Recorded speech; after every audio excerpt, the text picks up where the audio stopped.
कृष्ण कृष्ण कृष्ण हरे हरे, हरे राम राम राम हरे हरे। हरे कृष्ण माता जी। हरे कृष्णा माता जी। हरे कृष्णा माता जी। हरे कृष्णा माता जी। हरे कृष्णा माता जी। हरे कृष्णा माता जी। हरे कृष्णा माता जी। Hare Krishna Mata ji.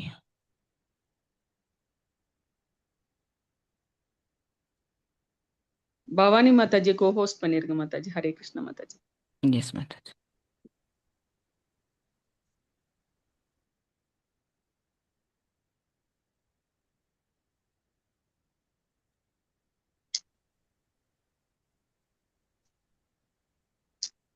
Yes okay.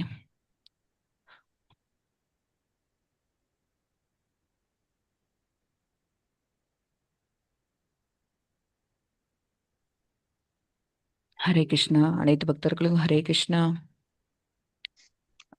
மங்களூரில் இருக்கக்கூடிய நம்மளோட இஸ்கான் டெம்பிள், அங்கே இருக்கக்கூடிய டைட்டிஸ் ஸ்ரீ ஸ்ரீ ராதா கோவிந்தா அவங்களுக்கு நம்மளோட வந்தனத்தை தெரிவிச்சுட்டு நம்ம இன்னைக்கு சாப்டருக்குள்ளே போகலாம். ஹரே கிருஷ்ணா ஹரே கிருஷ்ணா கிருஷ்ணா கிருஷ்ணா ஹரே ஹரே, ஹரே ராமா ராமா ராமா ஹரே ஹரே.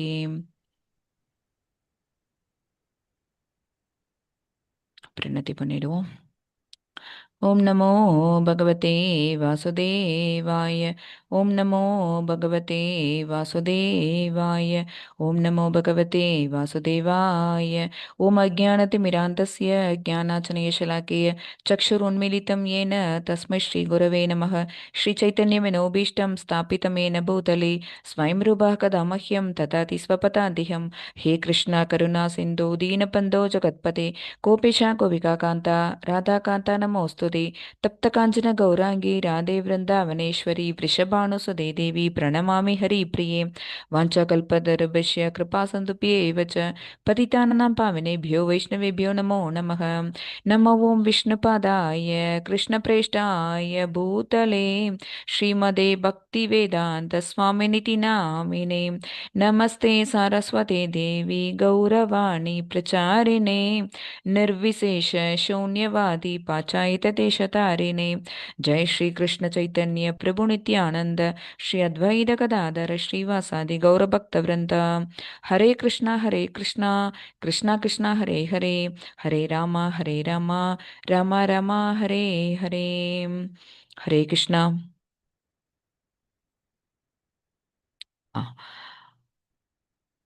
ஸ்ரீல பிரபுபதா அவங்களுக்கும், நம்மளோட குரு மகராஜ் ஜெயபாதக சுவாமி அவங்களுக்கும், நம்மளுடைய கோயில் பிரசிடென்ட் நாமனிஷ்டதாஸ் பிரபு அவங்களுக்கும் நம்மளோட வந்தனத்தை தெரிவிச்சுப்போம். அவங்களோட அருளோட நம்ம பக்தி யோகம் அதில் அன்னைக்கு 8th சாப்டர், பகவத்கீதாவில் 8th சாப்டர், பக்தி யோகத்தில் 2வது சாப்டர் நம்ம இன்னைக்கு பார்க்க போகிறோம். ஸோ சாப்டருக்குள்ளே என்ட்ராவோம். ஹரே கிருஷ்ணா. இன்னைக்கு டே 8ல் நம்ம பார்க்க போகிறது என்ன அப்படின்னா, அத்தியாயம் 8 அக்ஷர பிரம்ம யோகம். அக்ஷர பிரம்ம யோகம்னா என்ன அர்த்தம் அப்படின்னா, பரமனை அடைதல். ஓகேவா? இறப்பிற்கு பின்னாடி நம்ம எங்கே போவோம் அப்படிங்கிறத ரொம்ப டீட்டெயில்டாக பகவான் இங்கே விளக்கி சொல்லியிருப்பாங்க அர்ஜுனனுக்கு. இன்னும் அர்ஜுனன் கேட்பாங்க. வழக்கம் போல் அர்ஜுனன் வந்து தன்னுடைய சந்தேகங்களை கேட்பாங்க. மொத்தம் 8 கேள்விகள் கேட்பாங்க. அதெல்லாம் நீங்கள் L2ல் பார்ப்பீங்க. ஓகே, என்னென்ன கேள்வி, அதுக்கு பகவானுடைய பதில்கள் என்ன அப்படிங்கிறதெல்லாம்.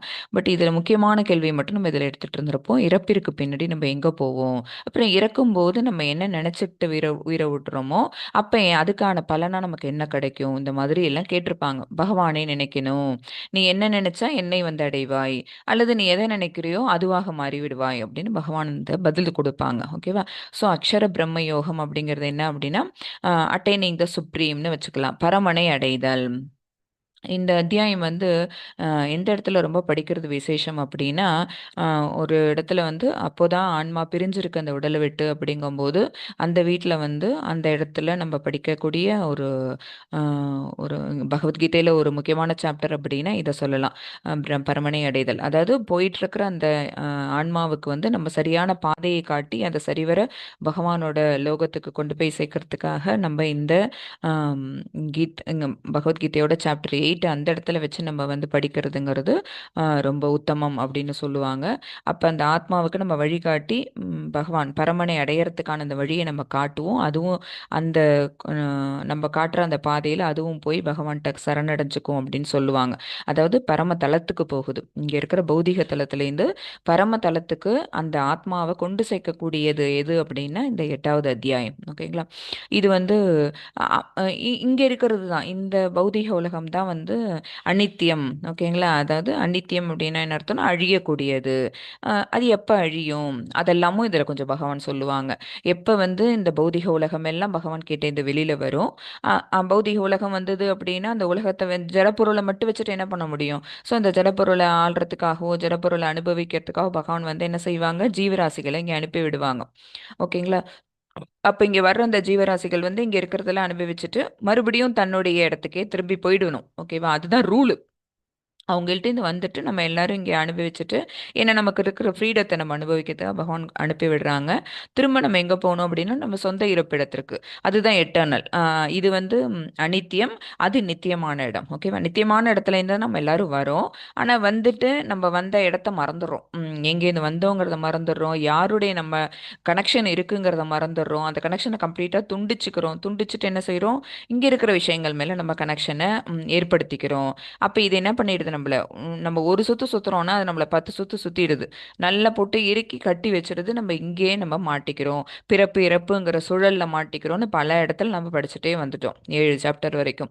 ஓகேங்களா? ஸோ இப்போ நம்ம பார்க்க போகிறது பகவத்கீதையின் சாரம், அத்தியாயம் 8, பிறப்பு மற்றும் இறப்பை கடந்த ஒரு நித்திய பயணம். இதை வந்து அர்ஜுனனுக்கு பகவான் இங்கே சொல்லி தரப்போகிறாங்க. பார்ப்போம். நீங்கள் வாகனம் அல்ல, வாகனத்தை ஓட்டுபவர். இது என்ன அப்படின்னா நான் அப்படிங்கிறது இந்த உடல் அப்படின்னு நான் நினைச்சிட்டு இருக்கேன். உடல் இல்லை, இந்த உடலை செயல்பட வைக்கக்கூடிய ஆன்மா. ஓகேவா? இந்த உடலுக்குள்ள உயிர் இருந்ததுனாதான் அந்த உடல் என்ன ஆகும்? பிரகாசமா ஒளிரும், செயல்களை செய்யும், கண்ணை சிமிட்டும், வாயால பேசும், மூக்கால நுகர்ந்து பார்க்கும், கால்களால் நடக்கும். இத்தனை ஆர்கன்ஸும் வேலை செய்யுது அப்படின்னா உள்ளுக்குள்ள என்ன? பிரசன்ஸ் ஆஃப் ஆத்மா, அந்த உயிர் அப்படிங்கிறது இருக்கிறதுனால. ஆனா நம்ம என்ன நினைச்சுக்கிறோம்? நான் அப்படின்னா இந்த உடல் நினைச்சுக்கிறோம். உடல் இல்லை. எப்படி இது ஒரு காரோட நம்மளோட உடலை வந்து ஒரு காரோட நம்ம மேப் பண்ணி பார்த்தோம்னு வச்சுக்கோங்களேன். கார் தானாக இயங்குது, உள்ள ஒரு டிரைவர் இருந்துட்டு இயக்குறாங்கல்ல, அந்த மாதிரி இந்த உடலோட செயல்பாடுகள் அத்தனை இயக்கக்கூடியது யார் அப்படின்னு கை தானா செஞ்சிடாது. ஓகேவா? அதுக்கு என்ன செய்யணும்? உள்ளுக்குள்ள அந்த ஆத்மா இருக்கணும். ஆத்மாவோட பிரசன்ஸ் இருந்ததுன்னா தான் அந்த உடல் இயங்கும். அதுதான் இங்க சொல்ல வராங்க. நீங்கள் வாகனம் அல்ல, வாகனத்தை ஓட்டுபவர். ஒரு குழந்தை கார் தானாக ஓடுவதாக நினைக்கிறது. ஆனால் பெரியவர்களுக்கு தெரியும் உள்ளே ஒரு ஓட்டுநர் இருக்கிறார் என்று. நம்ம அறியாம இருக்கிற வயசுல நமக்கு என்ன நினைச்சிட்டு இருப்போம்? பஸ் வேகமா போனுச்சு, அப்பா இவ்வளோ பெரிய பஸ் அந்த டிரைவர் ஓட்டுறாங்களா, ரொம்ப பலசாலி நினைப்போமா? லாரி ஓட்டுறாங்க அப்படின்னா கடைசியில் அவங்க என்னத்தை தூக்கிட்டா போறாங்க, அதை டிரைவ் பண்ணணும். அதுக்கான டேலண்ட் அவங்கள்ட்ட இருக்கணும். ஓகேங்களா? பட் அந்த டேலண்டாவும் யார் இருக்காங்கன்னா பகவான் தான் இருப்பாங்க. சொல்லியிருக்காங்க, பலவான் கிட்ட நான் பலமாவும், புத்திமான் கிட்ட நான் புத்தியாவும் இருக்கிறேன், மனிதர்கள் கிட்ட நான் திறமையா இருக்கிறேன் அப்படின்லாம் 7th சாப்டர்ல கொஞ்சம் லிஸ்ட் கொடுத்துருப்பாங்க. நம்ம நேத்து கூட பார்த்தோம். நீரில் சுவையா இருப்பாங்க, ஆகாயத்துல ஒளியா இருப்பாங்க அப்படிலாம் நம்ம பார்த்தோம். அதுல இதெல்லாமும் சொல்லியிருப்பாங்க. அந்த ரிஷி முனிகள்லாம் இருக்காங்கல்ல, அவங்கள்ட்ட அவங்க பண்ற தவமா இருக்கிறது பகவான் தான். அப்புறம் ரொம்ப புத்தி கூர்மையுடைய ஒரு ஒரு ஜீவனை நம்ம பார்த்தோம் அப்படின்னா அவங்களோட புத்தியா இருக்கிறதே யாரு அப்படின்னா பகவான் தான்.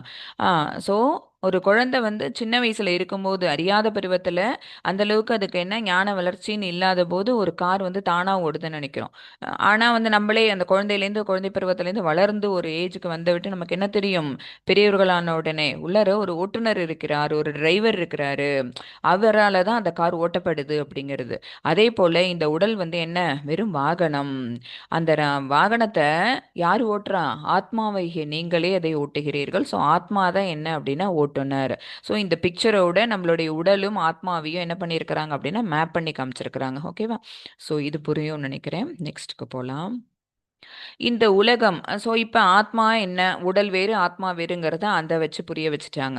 அடுத்தது என்ன அப்படின்னா இந்த உலகம் ஒரு தங்கும் விடுதி, ஹோட்டல் போன்றது. நாம் ஒரு ஹோட்டலில் 10 நாட்கள் தங்கினால் அந்த அறைக்கு யாரும் நிரந்தரமான தளவாடங்கள் வாங்குவதில்லை. அது தற்காலிகமானது என்று நமக்கு தெரியும். நம்ம என்ன பண்ணுறோம்? ஒரு ஃபேமிலி ட்ரிப் போகிறோம், இல்லை ஒரு அஃபிஷியலாக ஏதோ ஒரு 10 டேஸ்க்கு ட்ரிப்பு போகிறோம் அப்படின்னா அந்த 10 நாளைக்கு என்ன தேவையோ அதுக்கானதை எடுத்து நம்ம பேக் பேக் பண்ணிட்டு நம்ம போகிறோம். என்னென்ன தேவையோ மேக்ஸிமம் வேணுங்கிறது எல்லாத்தையும் வாங்கிட்டு போயிடுறோம். ஓகேங்களா? அங்கே போயிட்டு அந்த ரூமில் நம்ம தங்குறோம். ஒரு ஹோட்டல், ஒரு ஸ்டே பிளேஸ் அதை எடுத்துகிட்டு நம்ம தங்குறோம் அப்படின்னா அதில் என்ன இருந்தாலும் என்ன இல்லைனாலும் அது ஜஸ்ட் ஒரு மேட்டர் ஆஃப் 10 days தானே அப்படின்னு சொல்லிட்டு நம்ம என்ன பண்ணிடுறோம், அட்ஜஸ்ட் பண்ணிட்டு இருந்துறோம். வீட்டில் இருக்கிற மாதிரியே எனக்கு இங்கே எல்லாம் வேணும் அப்படின்னு நினச்சிக்கிட்டு அங்கேயும் சில விஷயங்கள் எல்லாம் வாங்கி வச்சுக்கிறோம், வைக்க மாட்டோம். இது வந்து ட்ரெஸ் பேக்லேருந்து எடுத்து வைக்கிறது கஷ்டமாக இருக்குது, எங்கள் வீட்டில் வந்து கபோர்டில் ரேக்கில் நான் அதை வந்து ஸ்டாக் பண்ணி வைப்பேன், அதே மாதிரி எனக்கு அப்படின்னா இங்கே ஒரு கபோர்டு வேணும்னு சொல்லிட்டு நம்ம கபோர்டு வாங்கி எடுக்குவோமா? பண்ண மாட்டோம். எதுவா இருந்தாலும் என்ன, இது ஒரு 10 நாள், இந்த 10 நாள் முடிஞ்சோட்டு நம்ம மறுபடியும் வீட்டுக்கு திரும்பி போறோம் அப்படின்னு சொல்லிட்டு அது எப்படி இருந்தாலும் அதை அட்ஜஸ்ட் பண்ணிட்டு நம்ம திரும்ப வீட்டுக்கு வந்துருவோம். நாம் ஒரு ஹோட்டலில் 10 நாட்கள் தங்கினால் அந்த அறைக்கு நிரந்தரமா எந்த சாமானும் வாங்கி வைக்கிறது இல்லை. ஏன்னா அது தற்காலிகமானது. அப்படி ஏன்னா மறுபடியும் இந்த ஊருக்கு நம்ம எப்போ போவோமோ, சரிங்களா, அந்த ஊருக்கு போவாமையே கூட இருக்கலாம். அது தற்காலிகமானதுன்னு தெரிஞ்சிருக்கா நமக்கு? எது தெரியல. நம்ம பகவான் கிட்டேருந்து இங்கே வந்திருக்கிறோம், நம்மளோட நித்தியமான இருப்பிடம் அதுதாங்கிறது தெரியல.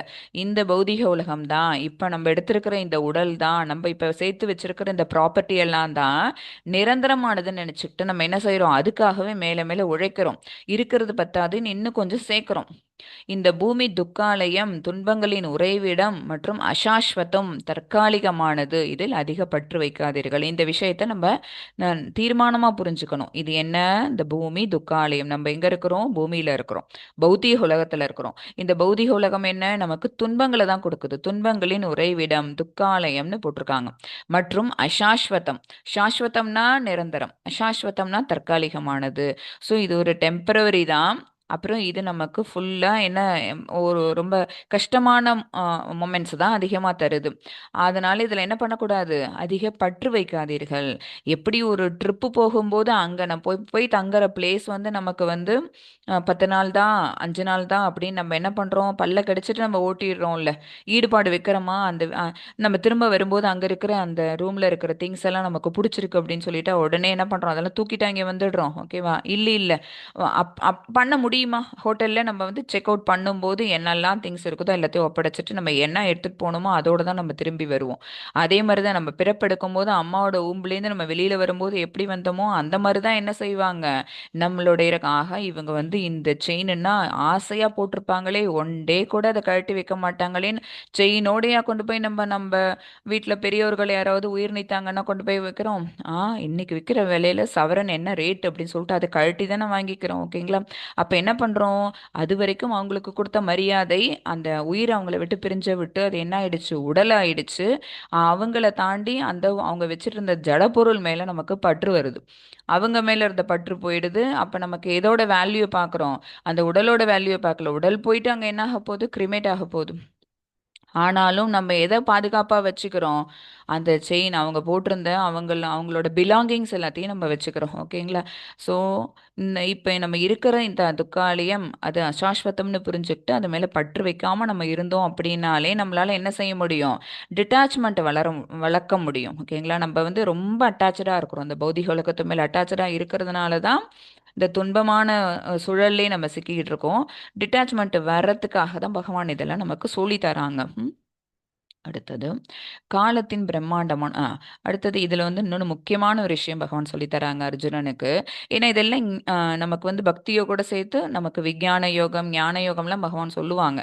ஸோ காலத்தின் பிரம்மாண்டமான சுழற்சி என்ன அப்படின்னா, நம்ம எல்லாரும் எப்போ பிறப்பெடுக்கிறோம், எல்லாரும் எப்போ இறக்குறோம் அப்படிங்கிற விஷயம் நமக்கு புரியணும். அதுதான் ஒரு ஏன்னா நேற்று கிளாஸில் சொன்னேன், பகவத்கீதை வந்து மொத்தம் 5 விஷயங்களை முக்கியமாக பேசுதுன்னு சொன்னோம். என்னென்ன முக்கியமான விஷயங்கள்? பரமாத்மா பற்றி பேசுது, அப்புறம் ஜீவாத்மா பற்றி பேசுனுச்சு, அப்புறம் நம்ம பிரகிருதி பகவானால் உண்டாக்கப்பட்ட அவங்களுடைய தாழ்ந்த சக்தியிலேருந்து வெளிவந்த இந்த பிரகிருதி, அதாவது ஜட இயற்கை அது. அப்புறம் பரமாத்மா கிட்டேருந்து பிரிஞ்சு வந்திருக்க நம்ம எல்லாம் யார், எந்த ஜீவராசிகள் அப்படின்னு பார்த்தீங்கன்னா அவங்களோட உயர்ந்த சக்தி ஜீவராசிகள் நம்ம எல்லாரும். ஸோ நம்ம எல்லாரும் இங்கே வந்து என்ன செய்கிறோம், பகவான் காரியங்கள் செய்கிறோம், கர்மாக்கள் பண்ணுறோம். ஆனால் பகவானுக்கான காரியங்களை செய்யணும் பகவான் சொல்லி தந்துட்டு இருக்காங்க. ஸோ கர்மா பண்ணுறோம். 5வது என்ன அப்படின்னா காலம். ஸோ பகவத்கீதையில் முக்கியமாக பேசப்படுற 5 விஷயங்களும் இது வரைக்கும் நம்ம பார்த்தாச்சு. பரமாத்மா, ஜீவாத்மா, பிரகிருதி, கர்மா, இது காலம். இப்போ காலம் என்ன பண்ணுது அப்படின்னு பார்த்தீங்கன்னா, நம்ம எத்தனை நாளுக்கு ஒரு தடவை நம்ம இதுக்கு முன்னாடியே நம்ம பார்த்த இன்னொரு விஷயம் என்ன அப்படின்னா, பிரம்மாவுக்கு வந்து இறப்பு உண்டு. ஓகேங்களா? இப்ப நம்ம இருக்கக்கூடிய இந்த பௌதிக உலகத்துல இருக்கக்கூடிய பிரம்மலோகத்துல நம்மள ஆண்டுட்டு இருக்கிற அந்த பிரம்மாவுக்கு இறப்பு காலம்னு ஒன்று உண்டு. அவங்க இப்போதைக்கு வந்து அவங்களுடைய ஏஜ்ல வந்து 50 இயர்ஸ் அவங்க கடந்துட்டாங்க. ஓகேங்களா? எப்படி இதை கல்குலேட் பண்றாங்க அப்படின்னு பார்த்தீங்கன்னா, யுகங்களோட வருஷங்களை வச்சு நம்ம பிரம்மாவோட ஏஜை நம்மளால கால்குலேட் பண்ண முடியும். பிரம்மாவோட பகல்ல என்ன ஆகுது அப்படின்னா, நம்ம எல்லாம் வெளியில வரோம். நம்ம எல்லாருக்குமான பிறப்பு அப்படிங்கிறது எப்போ தோன்றுது அப்படின்னா பிரம்மாவோட பகல்ல. பிரம்மாவோட இரவுல என்ன ஆகுது அப்படின்னா நம்ம எல்லாரும் பகவான் கிட்ட போய் ஒடுங்கிடுறோம். ஓகேங்களா? ஸோ இது வந்து ஒரு நாளும் இதை கல்பம்னு சொல்லுவாங்க. பிரம்மாவின் இதில் பாருங்க, படைப்பு பிரம்மாவின் பகலிலும் அழிவு இரவிலும் நடக்கிறது. ஸோ இது என்ன அப்படின்னா, டெம்பரரியாக நம்ம எல்லாம் படைக்கப்படுறோம், டெம்பரரியாக அழிக்கப்படுறோம். எப்போ? பிரம்மாவோட ஒரு பகல் வரும்போது நம்ம எல்லாம் வெளியில வரோம், ஒரு இரவு வரும்போது நம்ம எல்லாம் அழிஞ்சு போகிறோம். இது டெம்பரவரி. இது ஒரு கல்பத்துல ஒரு பகல் ஒரு இரவு சேர்ந்தது ஒரு நாள், ஒரு கல்பம்னு சொல்லுவாங்க. இந்த மாதிரி பிரம்மாவுக்கு எத்தனை அவரோட ஆயுட்காலம் என்ன அப்படின்னு பார்த்தீங்கன்னா 100 வருடங்கள். ஒரு வருஷத்துக்கு 365 நாள். ஸோ ஒரு வருஷத்துல 365 தடவை நம்ம எல்லாரும் பிறப்பெடுக்கிறோம், திருப்பி இறக்குறோம். ஸோ அந்த மாதிரி வருஷம், ஒரு வருஷம் முடியுது, 2 வருஷம் முடியுது, 3 வருஷம் முடியுது, இந்த மாதிரி 50 வருஷம் இப்போதைக்கு முடிஞ்சிருச்சு. 100 ஆண்டுகள் பிரம்மாவுக்கு முடிஞ்சோன்னா அந்த பிரம்மாவே எழுஞ்சிருவாரு. அப்போ பெர்மனண்டா போய் நம்ம எல்லாருமே பகவான் கிட்ட உலர் போயிடுவோம், அவங்க கிட்ட போய் ஐக்கியமாயிடுவோம். அப்புறமேட்டு பகவான் மறுபடியும் எப்போ வந்து லீலையை துவங்கணும்னு நினைக்கிறாங்களோ அப்போ நம்ம எல்லாரையும் மறுபடியும் வெளியில விடுவாங்க. ஓகேங்களா? விதை மூலமா நம்ம எல்லாரும் மறுபடியும் வெளியில வருவோம். ஸோ இது வந்து பேசிக்கா ஃபர்ஸ்ட் விஷயம், இதை தெரிஞ்சுக்கோங்க.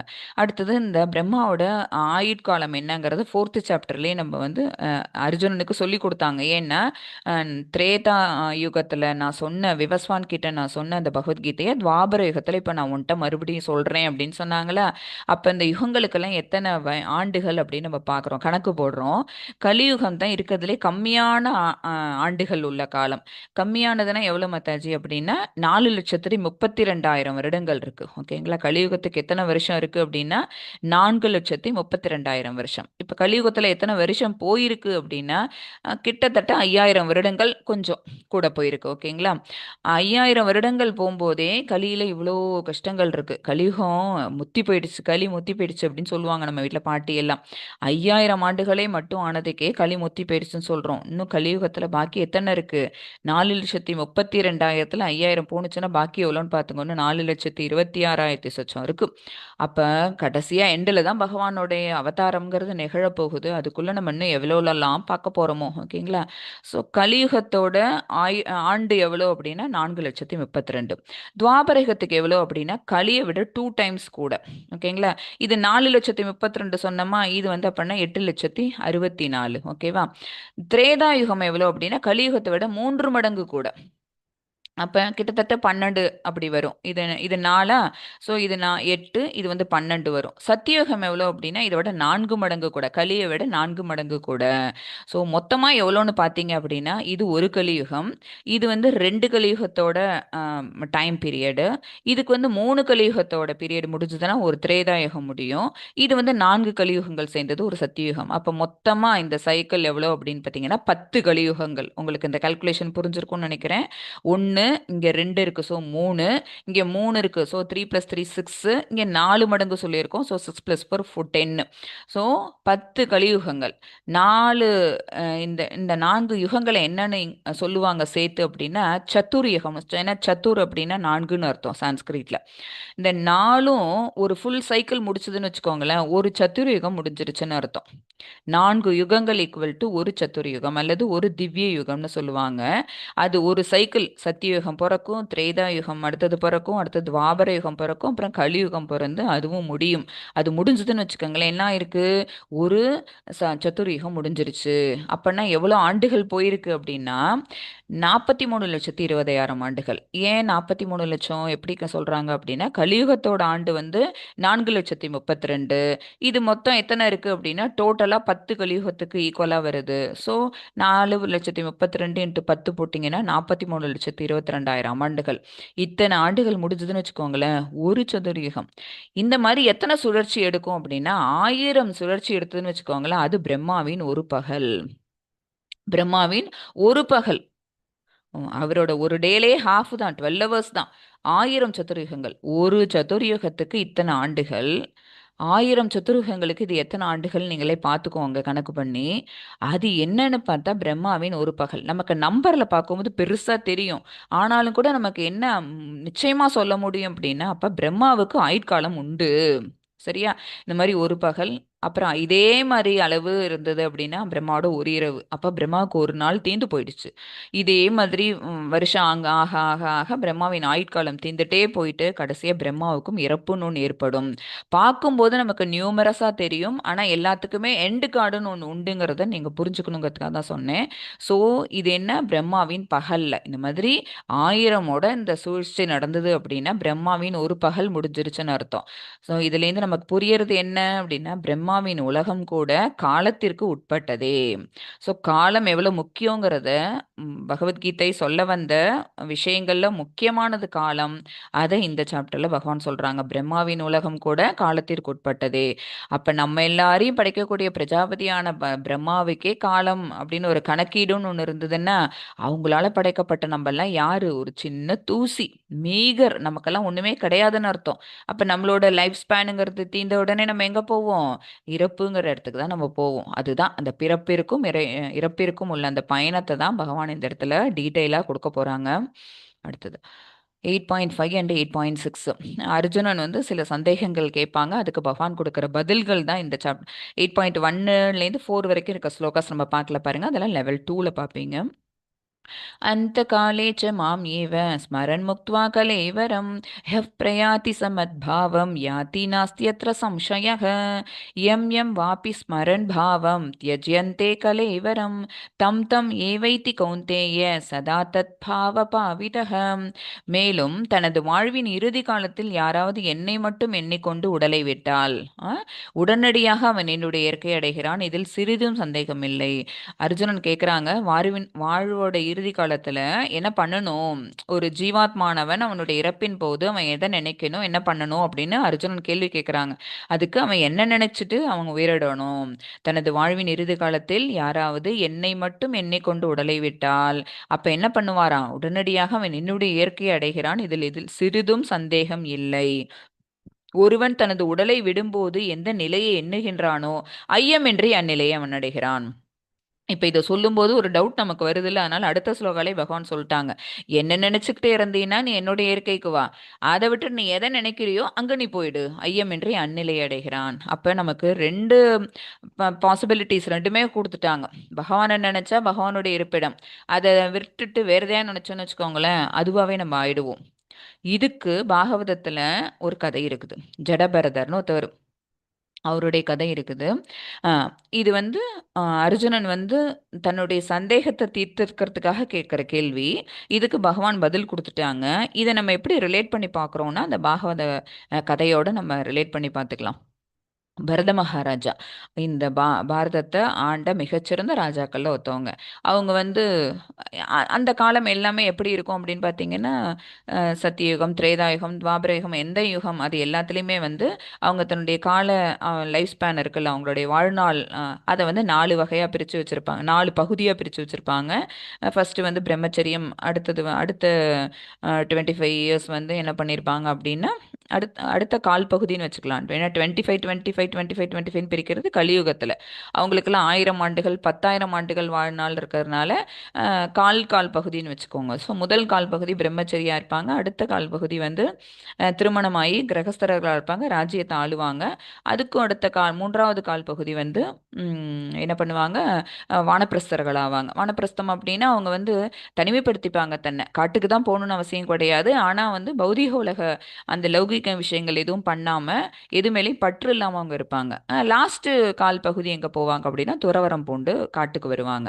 ஸோ அந்த ராஜா வந்து தன்னுடைய சந்ததி கிட்ட தன்னுடைய நாட்டை ஒப்படைச்சிட்டு, நான் வந்து இவ்வளோ நாள் ரொம்ப அழகாக நான் ஆட்சியை முடிச்சிட்டேன், ஸோ இனிமேல் வந்து இந்த கடன் எனக்கு தேவையில்லை, இந்த கடமையை வந்து பண்ணுறதுக்கு என்னோட லீனேஜ் இருக்காங்க, ஸோ நான் வந்து இப்போ எதுக்காக நான் பிறப்பெடுத்தனோ அதை முடிச்சுட்டு நான் பகவான் கிட்ட திருவடி பாதத்தை நோக்கி நான் போகணும், அதனால நான் எனக்கு வந்து துறவரம் மேற்கொள்றது தான் உசிதமான அது அதுன்னு நான் நினச்சிட்டு நான் இப்போ போகிறேன் அப்படின்னு சொல்லிட்டு விட்டுட்டு போகிறாங்க. காட்டில் போயிட்டு அவங்க தனக்குன்னு குடில் கட்டிட்டு அவங்க அழகாக அந்த இடத்துல என்ன பண்ணுறாங்க, பகவானுக்கான சேவைகளை நித்தியம் செஞ்சிட்டு இருக்கிறாங்க. காலையில் ஏந்திக்கிறது, காலை கடன் முடிக்கிறது, பகவானுக்கு பூஜை பண்ணுறதுக்கான தேவைகளான சமித்துக்கள்லேருந்து வேள்வி உண்டாக்குறதுக்கான விஷயங்கள் எல்லாத்தையும் எடுக்கிறது, பகவானுக்கு வந்து பிரசாதம் கொடுக்கறதுக்காக என்னென்ன தேவையோ அதை எல்லாத்தையும் ரெடி பண்ணுறது, அப்புறம் பூஜை பண்ணுறது, இந்த மாதிரி அவங்க தன்னை ஈடுபடுத்திக்கிட்டு எப்போவுமே பகவான் நாமத்தை ஜபிச்சுக்கிட்டு அவங்களுடைய வாழ்நாட்களை ரொம்ப அழகாக கழிச்சிட்டே இருக்கிறாங்க. ஒரு நாள் வந்து அவங்க என்ன பண்ணுறாங்க அப்படின்னா, வேள்வி பண்ணும்போது பயங்கரமான மழை பெய்யுது. காட்டாறு பிச்சுட்டு ஓடுது. அவ்வளோ வேகமாக அந்த காட்டாறு அடிச்சுட்டு போகுது. அப்போ வந்து ஒரு மான் அது வந்து அது வயிற்றுல குட்டியை வச்சிட்டு இருக்குது. ஒரு நல்ல ஃபுல்லி அந்த ப்ரெக்னென்ட் மானாக இருக்குது. அது அது வந்து எப்போ வேணாலும் கன்று ஈனக்கூடிய அந்த நேரத்தில் இருக்கக்கூடிய அந்த மானானது ஒரு அதை விட வலிமை வாய்ந்த ஒரு மிருகம், புலியோ சிங்கமோ அதுக்கிட்ட மாட்டிட்டு அது என்ன அந்த நேரம் அது தன்னை உயிரை காப்பாற்றிக்கணும். ஆனாலும் விழுறது எங்கே விழுது அப்படின்னு பார்த்தீங்கன்னா அந்த காட்டாற்றை தாண்டி தான் அது போயே ஆகணும். ஆனால் ஆறு அவ்வளோ வேகமாக ஓடுறதுனால அதால் வந்து சரி ஓகே நம்ம முடிஞ்ச அளவுக்கு நம்மளோட உயிரை காப்பாற்றிக்கலாம் அப்படின்னுட்டு அது என்ன பண்ணுது, அந்த தண்ணிக்குள்ளே குதிக்குது இல்லை. இவரை வந்து வேள்வி பண்ணிட்டு இருக்கிறவர், பகவானுக்கான தொண்டு பண்ணிட்டு இருக்கிறவருக்கு இந்த விஷயம் கண்முன்னாடி நடக்கிறது வந்து ஒரு டிஸ்ட்ராக்ஷனை ஏற்படுத்துது. இதில் தீர்மானமாக போயிட்டு இருந்த வரைக்கும் பக்தராக இருந்த அவருக்கு வந்து டக்குன்னு என்ன ஆகுது, மனசு மாறுது. அதை பார்த்தோன்னே புலி அந்த பக்கம் இருக்குது, இந்த பக்கம் தண்ணி இருக்குது, அந்த மான் என்ன செய்யும், வயிற்றுல வேற குழந்தை வச்சிட்டு இருக்குது அப்படின்னு அதை பார்த்தோன்னே அவருக்கு வந்து அது மேலே ஒரு பற்றுதல் வந்துடும். பற்றுதல் வந்தோடனே அவர் என்ன செய்கிறாரு, ஓடி போய் வெட்டி பார்க்குறாரு. அந்த மான் ஒரு கன்றை ஈன்றுட்டு அந்த தண்ணியில் அடிச்சுட்டு போயிடுது. அந்த கன்று மட்டும் கிடச்சிருது கைக்கு, அதை எடுத்துகிட்டு வர்றாரு. சரி அட்லீஸ்ட் அந்த மானை நம்மளால் காப்பாற்ற முடியலனாலும் அந்த குட்டி மானை வந்து நம்ம வீட்டில் சேவ் பண்ணி வளர்க்கலாம். இந்த மாதிரி வெளியில் விட்டால் குட்டியாச்சே, அன்னைக்கு தானே அது பிறந்திருக்குது. ஸோ அதனால் அதை வேற யாரும் வந்து அதை எதுவும் பண்ணிடுவாங்களே அப்படின்னு சொல்லிட்டு காப்பாற்றி அடைக்கலம் கொடுத்து அதை வளர்த்துட்ருக்கிறாரு. அது வரைக்கும் அவரோட டெய்லி அந்த லைஃப் ரொட்டீன் எப்படி இருக்குது அப்படின்னா பகவத் தொண்டுலேயே போயிட்டுருக்குது. என்னைக்கு அந்த மான் வெந்துச்சோ அதுக்கப்புறம் அவர் டெய்லி காலையில் ஏஞ்சாருன்னா அந்த மான் குட்டி என்ன பண்ணுது, அதுக்கு பாலோ அதுக்கு உணவோ என்ன வைக்கணும், அதுக்கு அந்த இதெல்லாம் எப்படி இருக்குது, அது கால சூழ்நிலை எப்படி இருக்குது, அதுக்கு ஏதாவது தேவைப்படுதா அப்படின்னு அதை பார்த்து பார்த்து செய்யறதுல அவர் என்ன செய்கிறாரு, இவ்வளோ நாள் பண்ணிகிட்டு இருந்த அந்த கிரமங்கள் சிலதெல்லாம் பண்ணாரு இல்லை, அதையெல்லாம் கொஞ்சம் மாறுது. ஓகேங்களா, அவரோட ஈடுபாடு ஃபுல்லாக எங்கே வந்துருச்சு அப்படின்னா மான் குட்டி மேலே வந்துருச்சு. அந்த மான் குட்டியை அழகாக வளர்க்குறாரு. அதுவும் வந்து அவர்கிட்ட ரொம்ப பாசமாக இருக்குது. பாசமாக இருக்கிறதுனால அவருக்கு அது மேலே பற்றுதல் இன்னும் ஜாஸ்தியாகுது. ரொம்ப அதிகமாக ஒரு பற்று வச்சுட்டாரா. அந்த மான்குட்டி வந்து வளருது. வளர வளர இவருக்கு வந்து மான் மேல இருந்த பட்டுதல் தான் ஜாஸ்தியாகுதோ, தான் எதுக்காக துறவறம் வந்தோம், தான் எதுக்காக இந்த மாதிரி இந்த இந்த இவ்வளோ நாள் பகவத் கைங்கரியெல்லாம் பண்ணணும், இதெல்லாத்தையும் மறந்துடும். ஏன்னா துறவரம் தான் என்ன அப்படின்னு பார்த்தீங்கன்னா லைஃபோட லாஸ்ட் ஸ்டேஜ். அதுலேருந்து அவங்க என்ன செஞ்சுருவாங்க அப்படின்னா அப்படியே வந்து அவங்க உயிரை நீத்துருவாங்க. ஓகேங்களா, அப்போ உயிரை நீக்கும் போது பகவானை பற்றி எண்ணிட்டே உயிரை நீக்கணும், அப்போ தான் பகவானோட திருவடி பாதத்தை சேர முடியும்னு எக்கச்சக்கமாக புராணங்கள்லாம் படித்தவர் தான் அவர். சரியா, எவ்வளவோ வேதிக் ஸ்கிரிப்சர்ஸ்லாம் படிச்சுட்டு வந்தவர் தான், அந்த ஞானம் உடையவர். அவரால் தான் அவர் வந்து முடிவெடுத்து அங்கே வந்திருக்கிறாரு. பட் மான்மேல கொண்ட அந்த ஈடுபாட்டின் காரணமாக அவர் அதை மறந்துட்டு மான்மேலேயே அவர் வந்து தன்னுடைய ஈடுபாடு ஃபுல்லாக செலுத்திடுறாரா. என்னாச்சு அப்படின்னு பார்த்தீங்கன்னா அவருக்கும் மரணம் சம்பவிக்குது ஒரு நாள். அப்படி சம்பவிக்கிற நேரத்தில் கூட அவர் என்ன அச்சோ நம்ம இன்னைக்கு மாவனை விட்டுட்டு போகிறோனே, இந்த மான்குட்டிக்கு யார் பால் கொடுப்பா, அந்த மான்குட்டிக்கு யார் அடைக்கலம் கொடுப்பான்னு அதை நினச்சிட்டு உயிரை விட்டுடுறாரு. என்ன ஆகும் அவருக்கு, மறுஜென்மா. அவர் ரொம்ப நல்லவரா, ஆனால் அவர் பண்ணின ஒரே ஒரு தப்பு, நிறைய காரியங்கள் பண்ணார், பகவான் தொண்டு நிறைய பண்ணார். துறவரம் வர்றதுக்கு முன்னாடி அவர் தனக்குன்னு விதிக்கப்பட்ட அத்தனை கடைகளும் ரொம்ப சரிவர செஞ்சார். ஆனாலும் கூட உயிர் நீக்கிற நேரத்தில் ஒரு மானை நினச்சிட்டு அவர் உயிர் நீத்ததுனால மறுஜென்மா அவருக்கு என்னவா கிடச்சிருச்சுன்னா மானாவே பிறந்துடுறாரு. ஸோ இது என்ன, ஜென்மம் டு ஜென்மம் உள்ள ஒரு பாகவத கதை. ஓகேங்களா, ஸோ முதல் ஜென்மாவில் அவர் பரத மகாராஜா, அவர் எடுத்த அடுத்த ஜென்மா மானா எடுத்தார்.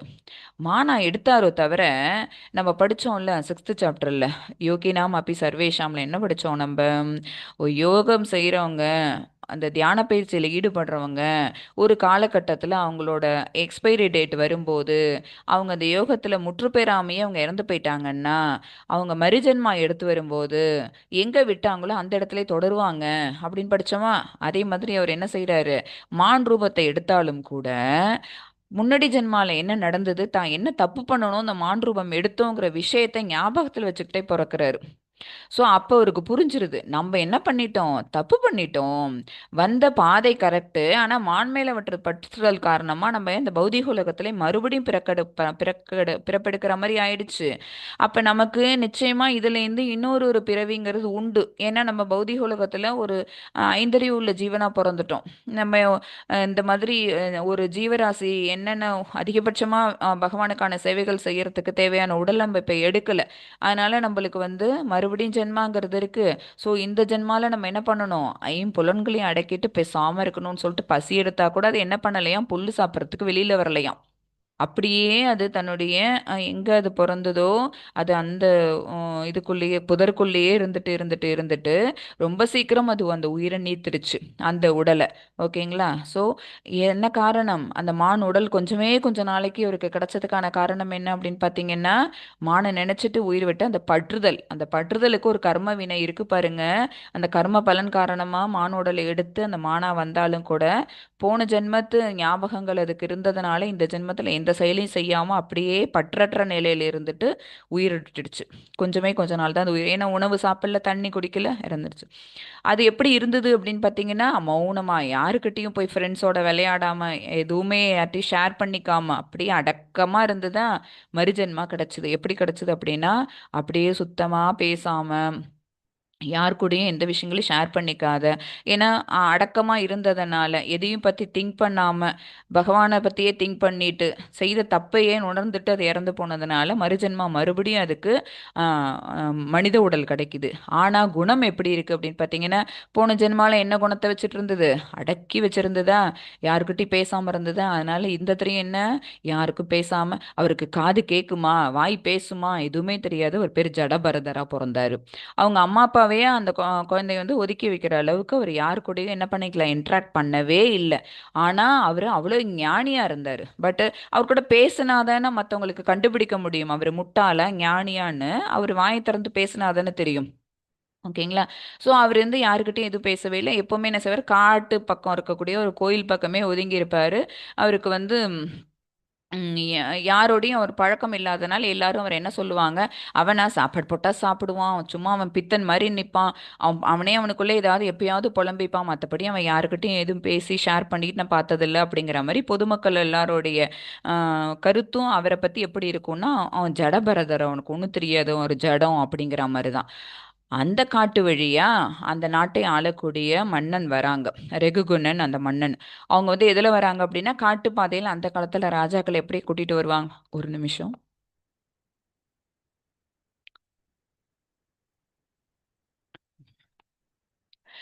எப்படி கூட்டிட்டு வருவாங்க அப்படின்னு பார்த்தீங்கன்னா, பல்லக்கில் வச்சு தூக்கிட்டு வருவாங்க. பல்லக்கில் வந்து 4 சைடும் தூக்கணும். அப்பதான் வந்து ராஜாவை வந்து ஆடாம செய்யாம அவருக்கு உள்ளுக்குள்ள இருக்கிறவருக்கு வந்து எந்த டிஸ்டர்பன்ஸ் இல்லாம அவரால் வர முடியும்.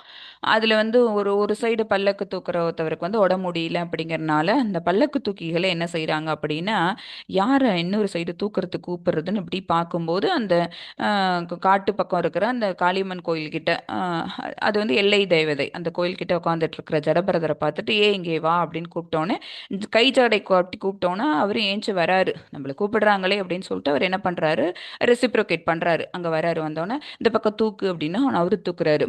தூக்குறாரோ தவிர அவர் என்ன செய்யறாரு, அவரோட இயல்பு என்ன அப்படின்னா, யாருக்கும் எந்த துன்பமும் இந்த தடவை விளைவிச்சிடக்கூடாது, இப்படியே கம்முன்னு இருந்துட்டு எந்த புலன்களையும் அடக்கிட்டு நம்ம என்ன செஞ்சோம், பகவான் கிட்ட எந்த தடையாவது கரெக்டா போயிடணும், இதுக்கு தான் ஜென்மமா இத்தனை ஜென்மம் எடுத்துட்டு இருக்கோம்னு அவரோட மனசுக்குள்ள இருக்கு. அதனால தூக்கிட்டு நடக்கும்போது அவர் என்ன செய்யறாரு, கீழே ஈ வருது, எறும்பு வருது, ஏதாவது ஒரு ஜீவன்களை நம்ம மிதிச்சிட போறோமேன்னு காலை தூக்கி, ஏன்னா காட்டு பகுதி, ஆட்டை பூச்சி வரலாம், ஏதோ சிறு சிறு ஊர்வன எல்லாம் இருக்கும்ல, அதெல்லாம் வரும். அதுக்காக அவர் என்ன செய்யறாரு, காலை தூக்கி தூக்கி வச்சுட்டு ஜம்ப் பண்ணி வராரு. அப்ப என்ன ஆகும், பல்லக்கு ஆடுது. ஏன்னா ஒரு சைடு பல்லக்கு மட்டும் இந்த மாதிரி ரொம்ப டிஸ்டர்பன்ஸாக இருக்கே என்ன அப்படின்னு சொல்லிட்டு மன்னன் ரகுணன் வந்து அந்த திரையை விளக்கிட்டு பார்க்குறாரு. அந்த பக்கம் நிற்கிறவர் வந்து புது ஒரு ஆளாக இருக்கார். இது வரைக்கும் அவர் பார்க்காத ஒருத்தவராக இருக்கிறாரு. உடனே என்ன சொல்றாரு, இந்த ஏன் இந்த மாதிரி ஆட்டுற, சாதாரணமாக நடந்து போ அப்படின்னோடனே அப்பயும் ஒன்றும் சலனம் இல்லை அவர்கிட்ட. திரும்ப கொஞ்சம் நேரம் கழிச்சு பார்த்தா மறுபடியும் அதே மாதிரி தான் ஒரு மாதிரி இந்த பல்லக்கு ஆடுது. பல்லக்கை நிறுத்த சொல்லிட்டு பல்லக்குலேருந்து அவர் இறங்குறாரு. ஏய் யார் நீ, வந்து நீ எங்கேருந்து வந்த, உன்னை யார் பிடிச்சா, நீ என்ன இப்படி ஆடிட்டே வந்துட்டு இருக்கிற அப்படின்னு. ஏன்னா யாருன்னு தெரிஞ்சுக்கணும், அப்புறம் அவர் ஆடுறதுக்கான காரணம் தெரிஞ்சுக்கணுன்றதுக்காக ராஜா கேட்குறாரு. உடனே அப்பதான் ஃபர்ஸ்ட் அவர் பிறந்ததுலேருந்து அப்பதான் முதல்ல ஜடபரதர் அவர் வாயிலேருந்து ஒரு கேள்வி கேட்குறாரு. யார் நீன்னு என்ன கேட்டியே, இந்த உடலை கேட்டியா இல்லை உள்ளுக்குள்ள இருக்கிற ஆத்மாவை கேட்டியான்னு. ரகுகுணனுக்கு புரிஞ்சு போச்சு இது எவ்வளோ பெரிய ஞானின்னு. உடனே சாஷ்டாங்கமா ஏன்னா அவன் கொஞ்சம் ஞானம் பெற்றவன் அந்த ராஜா. அதனால அவருக்கு தெரியும் இந்த மாதிரி ஒரு பவர்ஃபுல்லான கொஸ்டின் வந்து சாதாரண ஒரு பித்தன் கிட்டேந்தோ ஒரு ஒண்ணுமே தெரியாத முட்டாள் கிட்டேந்தோ வராது. அப்ப இவர் எவ்வளோ பெரிய ஞானியா இருக்கும் அப்படின்னு. அப்புறம் விஷயம் தெரிய வருது அவர் யாரு என்ன அப்படின்னு. அவர் எதுக்காக அப்படி இருக்கிறாரு அப்படிங்கிற ரீசனும் அப்பதான் புரியுது. இல்ல இந்த ஜட உலக பற்றுதல்ங்கிறது என்ன பண்ணிடுச்சு, நான் வந்து ராஜாவா இருந்த காலத்துல ஒரு மான் மேல வச்ச பற்றுதல் காரணமா நான் மானா பிறந்துட்டேன். ஸோ என்னால அந்த டைம் வந்து பரமனை அடைய முடியல. அதனால மானா பிறந்ததுனால நான் செஞ்ச தப்பை உணர்ந்ததுனால அப்படியே இருந்து பற்றுதல் இல்லாம இருந்து அந்த உடலை நீத்தேன் செகண்ட் ஜென்மால. மறுபடியும் இப்ப எனக்கு வந்து அந்த உயர்ந்த எண்ணத்துல இருந்ததுனால எனக்கு மனித உடல் கிடைச்சது. இந்த டைம் ஆவது கிடைச்ச ஆப்பர்ச்சுனிட்டியை பிடிச்சிக்கிட்டு நம்ம வந்து பகவானை அடைஞ்சிடணும் அப்படின்னு அதே சித்தமா நான் இருந்துட்டு இருக்கேன். அதனால தான் நான் யாருக்கிட்டையும் பேசல அப்படின்னு அவர் பதில் கொடுக்கவும், அவருடைய இந்த உயர்ந்த எண்ணம் வந்து மன்னனுக்கு புரியுது. அவர் எவ்வளவு சிறந்த ஞானிங்கிறத அடுத்தவங்களுக்கு அவர் மன்னர் ரகுகுணன் வந்து எல்லாருக்கும் தெரிய வைக்கிறாங்க. ஓகேங்களா. ஸோ ஒரு ராஜா அவங்க ஜென்மாவா பிறந்து அவங்க என்ன செய்யறாங்க, பகவானை அடையணும். அப்ப இப்ப இந்த ஸ்லோகாஸ் பகவத்கீதையில இந்த சொல்லப்பட்ட ஸ்லோகாவுக்கு லைஃப் எக்ஸாம்பிள் இருக்கு. ஓகேங்களா. பாகவதத்துல இருக்கக்கூடிய ஜடபரத ஸ்டோரி 3 ஜென்மத்தோட கதைகள் ஒன்னா நம்ம சேர்த்து பார்த்தோம் அப்படின்னா இதுக்கான விளக்கம் உங்களுக்கு புரிஞ்சிடும். ஓகேங்களா. ஸோ யாரு தன்னை எண்ணிக்கிட்டு உடலை விடுறாங்களோ அவங்க என்னுடைய இருப்பிடத்துக்கு வந்துருவாங்க, ஷியோரா வந்துருவாங்க. இதில் சிறிதும் சந்தேகம் இல்லைன்னு சொல்லியாச்சு. அப்படி என்ன நினைக்காம வேற எதை நினைக்கிறாங்களோ அந்த நிலையை ஐயமின்றிய நிலையை நினைக்க பாருங்க. இதுலயும் சந்தேகம் இல்லையா, இதுலயும் சந்தேகம் இல்லையா. ஸோ நம்ம எல்லாரும் என்ன பண்ணணும், ரொம்ப கேர்ஃபுல்லா இருக்கணும். இதுக்கு வந்து இவரு ஒரு பேரை மறந்துட்டனே, ஆழ்வார்கள் ஒருத்தவர் குலசேகர ஆழ்வார். குலசேகர ஆழ்வார்னு ஒரு 12 ஆழ்வார்கள் இருக்காங்கல்ல. வைணவ சம்பிரதாயத்தில் வந்து 12 ஆழ்வார்கள் இருக்காங்க. அதில் குலசேகர ஆழ்வார் வந்து பகவானை வந்து எப்பவும் நினச்சிட்டு இருக்கிறதுக்காக சொல்லுவாங்க. முகுந்தமாலா அப்படின்னு 40 ஸ்லோகம் உள்ள ஒரு அது ஸ்லோகா. அது அதில் வந்து அவரால் பாடப்பட்டது. முகுந்தமாலையில் அவர் பாடியிருப்பார். எல்லாருக்குமே வந்து லைஃபோட கடைசி எப்படி இருக்கும்னா துறவரம். அதாவது எல்லா அந்த உலக வாழ்க்கை அது மேலே இருக்க பற்றுதலை எடுத்துட்டு பகவான் மேலே பற்றுதலை வளர்த்துக்கணும். ஸோ வளர்த்துக்கிறதுக்காக நான் உன்னுடைய நாமாவை சொல்லணும். இந்த விஷயம் எனக்கு தெரிஞ்சிருக்கு. ஆனால் லாஸ்ட்டு அந்த அவர்ஸில் வந்து நான் ஃபுல்லாக படுத்த படுக்கையாக நான் இருப்பேன். ஏன்னா மூப்பு அப்படிங்கிற நோய் வந்து என்னை ஃபுல்லாக பீடிச்சுக்கும். அந்த மூப்பு வந்தது அப்படின்னா அதோட சேர்த்து கபம், பித்தம், இந்த இது வாதம் அதெல்லாம் சொல்லுவாங்கல்ல. வாதம், கபம், பித்தம்லாம் சொல்லுவாங்க. யூஸ்வலாக வரக்கூடிய தொண்டை அடைக்குமா அது. ஸோ அந்த நேரத்தில் என்னாலுடைய நாமாவை சொல்ல முடியலன்னு என்ன செய்யறது, அதனால நீ என்னை இப்போவே எடுத்துக்கோ அப்படிம்பாங்க. முகுந்தமாலா ஸ்லோகாஸ் படித்து பார்த்தோன்னா அவ்வளோ நல்லா இருக்கும். அதில் குலசேகர ஆழ்வார் வந்து என்ன சொல்கிறாங்க அப்படின்னா, நான் வந்து அந்த அந்த பகவான் வந்து தாமரை மாதிரி மேலே இருக்கிற தாமரை அந்த தண்டுக்குள்ளே நுழைய விரும்புறதுக்காக அன்னபக்ஷியை தன்னை அப்படி மூக்கால அந்த தண்டுக்குள்ளே நுழையிறது பார்க்குமா. அந்த மாதிரி பகவானோட திருவடிக்குள்ளே நுழையிறதுக்கு நானும் பார்க்குறேன். எப்படி ஒரு அன்னபக்ஷி அந்த தண்டுக்குள்ளே நுழையிறதுக்கு தன்னை உள்ளர விட்டுக்கிறதுக்கு அவ்வளோ முயற்சி பண்ணுதோ அந்த மாதிரி உன்னுடைய திருவடி தாமரைக்குள்ளே நான் சரணடைஞ்சு ஒன்றுக்குள்ளேயே ஐக்கியமாகணும்னு நான் பார்க்குறேன். ஆனால் அதுக்கு வந்து எனக்கு அப்போ என்னுடைய கடைசி லைஃப் டைம் அதாவது இறக்கும் தருவாயில் நான் சொன்னேன் அப்படின்னா எனக்கு வாதம், பித்தம், கபம் இந்த மாதிரி வியாதிகள்லாம் வந்து உன்னுடைய நாமாவை கரெக்டாக சொல்ல முடியாமல் போயிடுச்சுன்னா என்ன செய்யறது. ஸோ நான் அதனால் இப்போவே சொல்லிக்கிறேன், நீ என்ன இப்போவே உங்ககிட்ட கூட்டிகிட்டு போயிடு. என்ன உடல் நல்லா இருக்கும் போதே சொல்லுவாங்க. என்ன பாகவதம் பகவத்கீதையில இப்போவே படிக்கிறியா, என்ன உனக்கு வயசாயிடுச்சா, இந்த நேரம் எவ்வளோ நீ எல்லாம் வேற எதெல்லாம் பண்ணலாம், என்ஜாய் பண்ணலாம், வேற என்னெல்லாம் கற்றுக்கலாம், இந்த ஏஜ்லேயே படிக்கிறியா சொல்லுவாங்கல்ல வீட்டில். அதுக்கெல்லாம் ஒரு வருஷம் இருக்கு, அதுக்கெல்லாம் ஒரு டைம் இருக்குன்னு நினைச்சிட்டு இருப்போம். அந்த டைம் வர்ற வரைக்கும் நம்ம இருக்கணுமே. ஓகேங்களா? அதனால நமக்கு எப்போ டைம் இருக்குதோ அப்போதைக்கு இப்போதே சொல்லி வைத்தேன் அப்படிம்பாரு ஆழ்வார். அப்போ எனக்கு நேரம் இருக்கோ, அப்போ நான் மறந்துடுறனோ, அப்போ அதனால நான் என்ன பண்ணி வைக்கிறேன், இப்போதே சொல்லி வைத்தேன், நீ என்னை எடுத்துக்கோ கோவிந்தா அப்படின்னு சொல்லுவாங்க. ஸோ ஆழ்வார்களோட திவ்ய பிரபந்தம் ஸ்லோகாஸ்லாம் நம்ம படிச்சு பார்த்தோம் அப்படின்னா, பாசுரங்கள், அது ஸ்லோகான்னு சொல்ல மாட்டாங்க, பாசுரங்கள் அதெல்லாம் படிச்சு பார்த்தோம்னா நமக்கு அவ்வளோ ஈடுபாடு வரும். பகவான் மேல நம்ம வந்து அவ்வளோ பற்றுதலை வளர்த்துப்போம். இந்த பௌதிக பற்றெல்லாம் விட்டுருவோம். அவங்க கிட்ட நம்ம வந்து ஏன்னா ஆழ்வார்கள் எல்லாரும் வந்து ஏதோ ஒரு உறவு முறையில தான் இருப்பாங்க. வந்து எப்படின்னா ஒரு தன்னுடைய மகளை திருமணம் பண்ணிக்கிட்டவரா, பெரியாழ்வார்லாம் அப்படிதான் அந்த உறவு முறையை வளர்த்துப்பாங்க. ஸோ உறவு முறை வந்து நம்மளை பாண்டிங் பண்ற மாதிரி வேற எதுவும். இப்போ என்னுடைய மகன் மேல எனக்கு நிச்சயமா பிரீத்தி அதிகமா இருக்கும். என்னுடைய அம்மா அப்பா மேல எனக்கு ரொம்ப பிரீத்தி அதிகமா இருக்கும். ஏன்னா நம்ம எல்லாம் வந்து எப்படின்னா பிளட் ரிலேஷன்ஸ். ஓகேங்களா? ஸோ அந்த கனெக்ஷன் இருக்கிறதுனால நம்மளுடைய பிரியம் ஃபர்ஸ்ட் யார், உனக்கு யார் ரொம்ப பிடிக்கும் அப்படின்னா என்னுடைய மகன். அடுத்த செகண்ட் நம்ம எந்த யோசனையுமே இல்லாம சொல்லுவோம். அப்புறம் யாரை பிடிக்கும், அப்பாவை பிடிக்கும். இப்படிதான் நம்மளோட அந்த பிடிக்கிற ப்ரையாரிட்டியில நம்ம யாரை வைப்போம், எதனால? அந்த உறவு, மகன், அப்பா, அம்மா, கணவர் அப்படிங்கிற அந்த உறவு இருக்கிறதுனால நம்ம உடனே உடனே அந்த பேரெல்லாம் நம்ம ரைஸ் பண்றோம். இதை தவிர நம்ம யாரை பிடிக்கும் ஸ்பிரிச்சுவலா அப்படின்னு பார்த்தா நம்ம பகவானை பிடிக்கணுங்கிற பதில் வந்து, ஒரு நிமிஷம். கிளாஸ் வேணும், நான் கூப்பிடவா என்ன? ஓகே.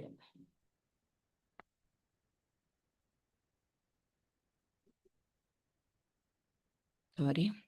ஸோ நம்ம வந்து பகவான் கிட்ட நம்ம வந்து உறவை வளர்த்துக்கிட்டோம்னு வச்சுக்கோங்களேன், கண்டிப்பா நமக்கு என்ன எப்படி என்னுடைய மகனை பிடிக்கும் நான் சொல்ற மாதிரி பகவானை பிடிக்கும், எனக்கு கிருஷ்ணா தான் எல்லாமே அப்படின்னு நம்ம சொல்லலாம். சரிங்களா? அப்ப எது தேவை, அந்த உறவு முறை ரொம்ப அவசியம். சரியா?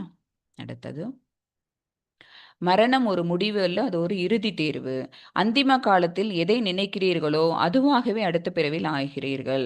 அதுதான் எம் வாபி ஸ்மரன் பாவம். போன ஸ்லோகா தான், அதை மறுபடியும் இந்த இடத்துல சொல்லியிருக்கிறோம். ஸோ நம்ம வந்து ஃபைனலாக நம்ம இறக்குறோம் தருவாயில, பெட்டில் இருக்கும்போது அப்போ நம்ம எதை நினைக்கிறோமோ அதுவாகவே அடுத்த பிறவியில் ஆகிறீர்கள்.